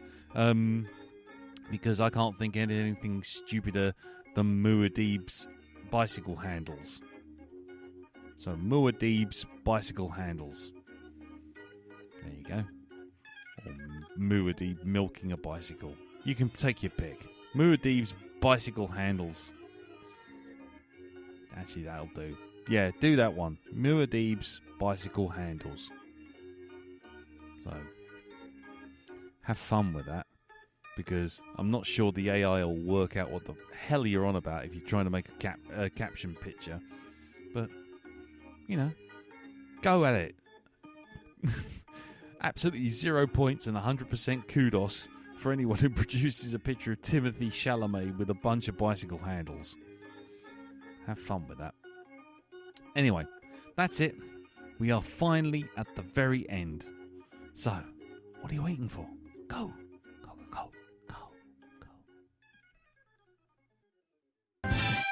Oh, bollocks to it.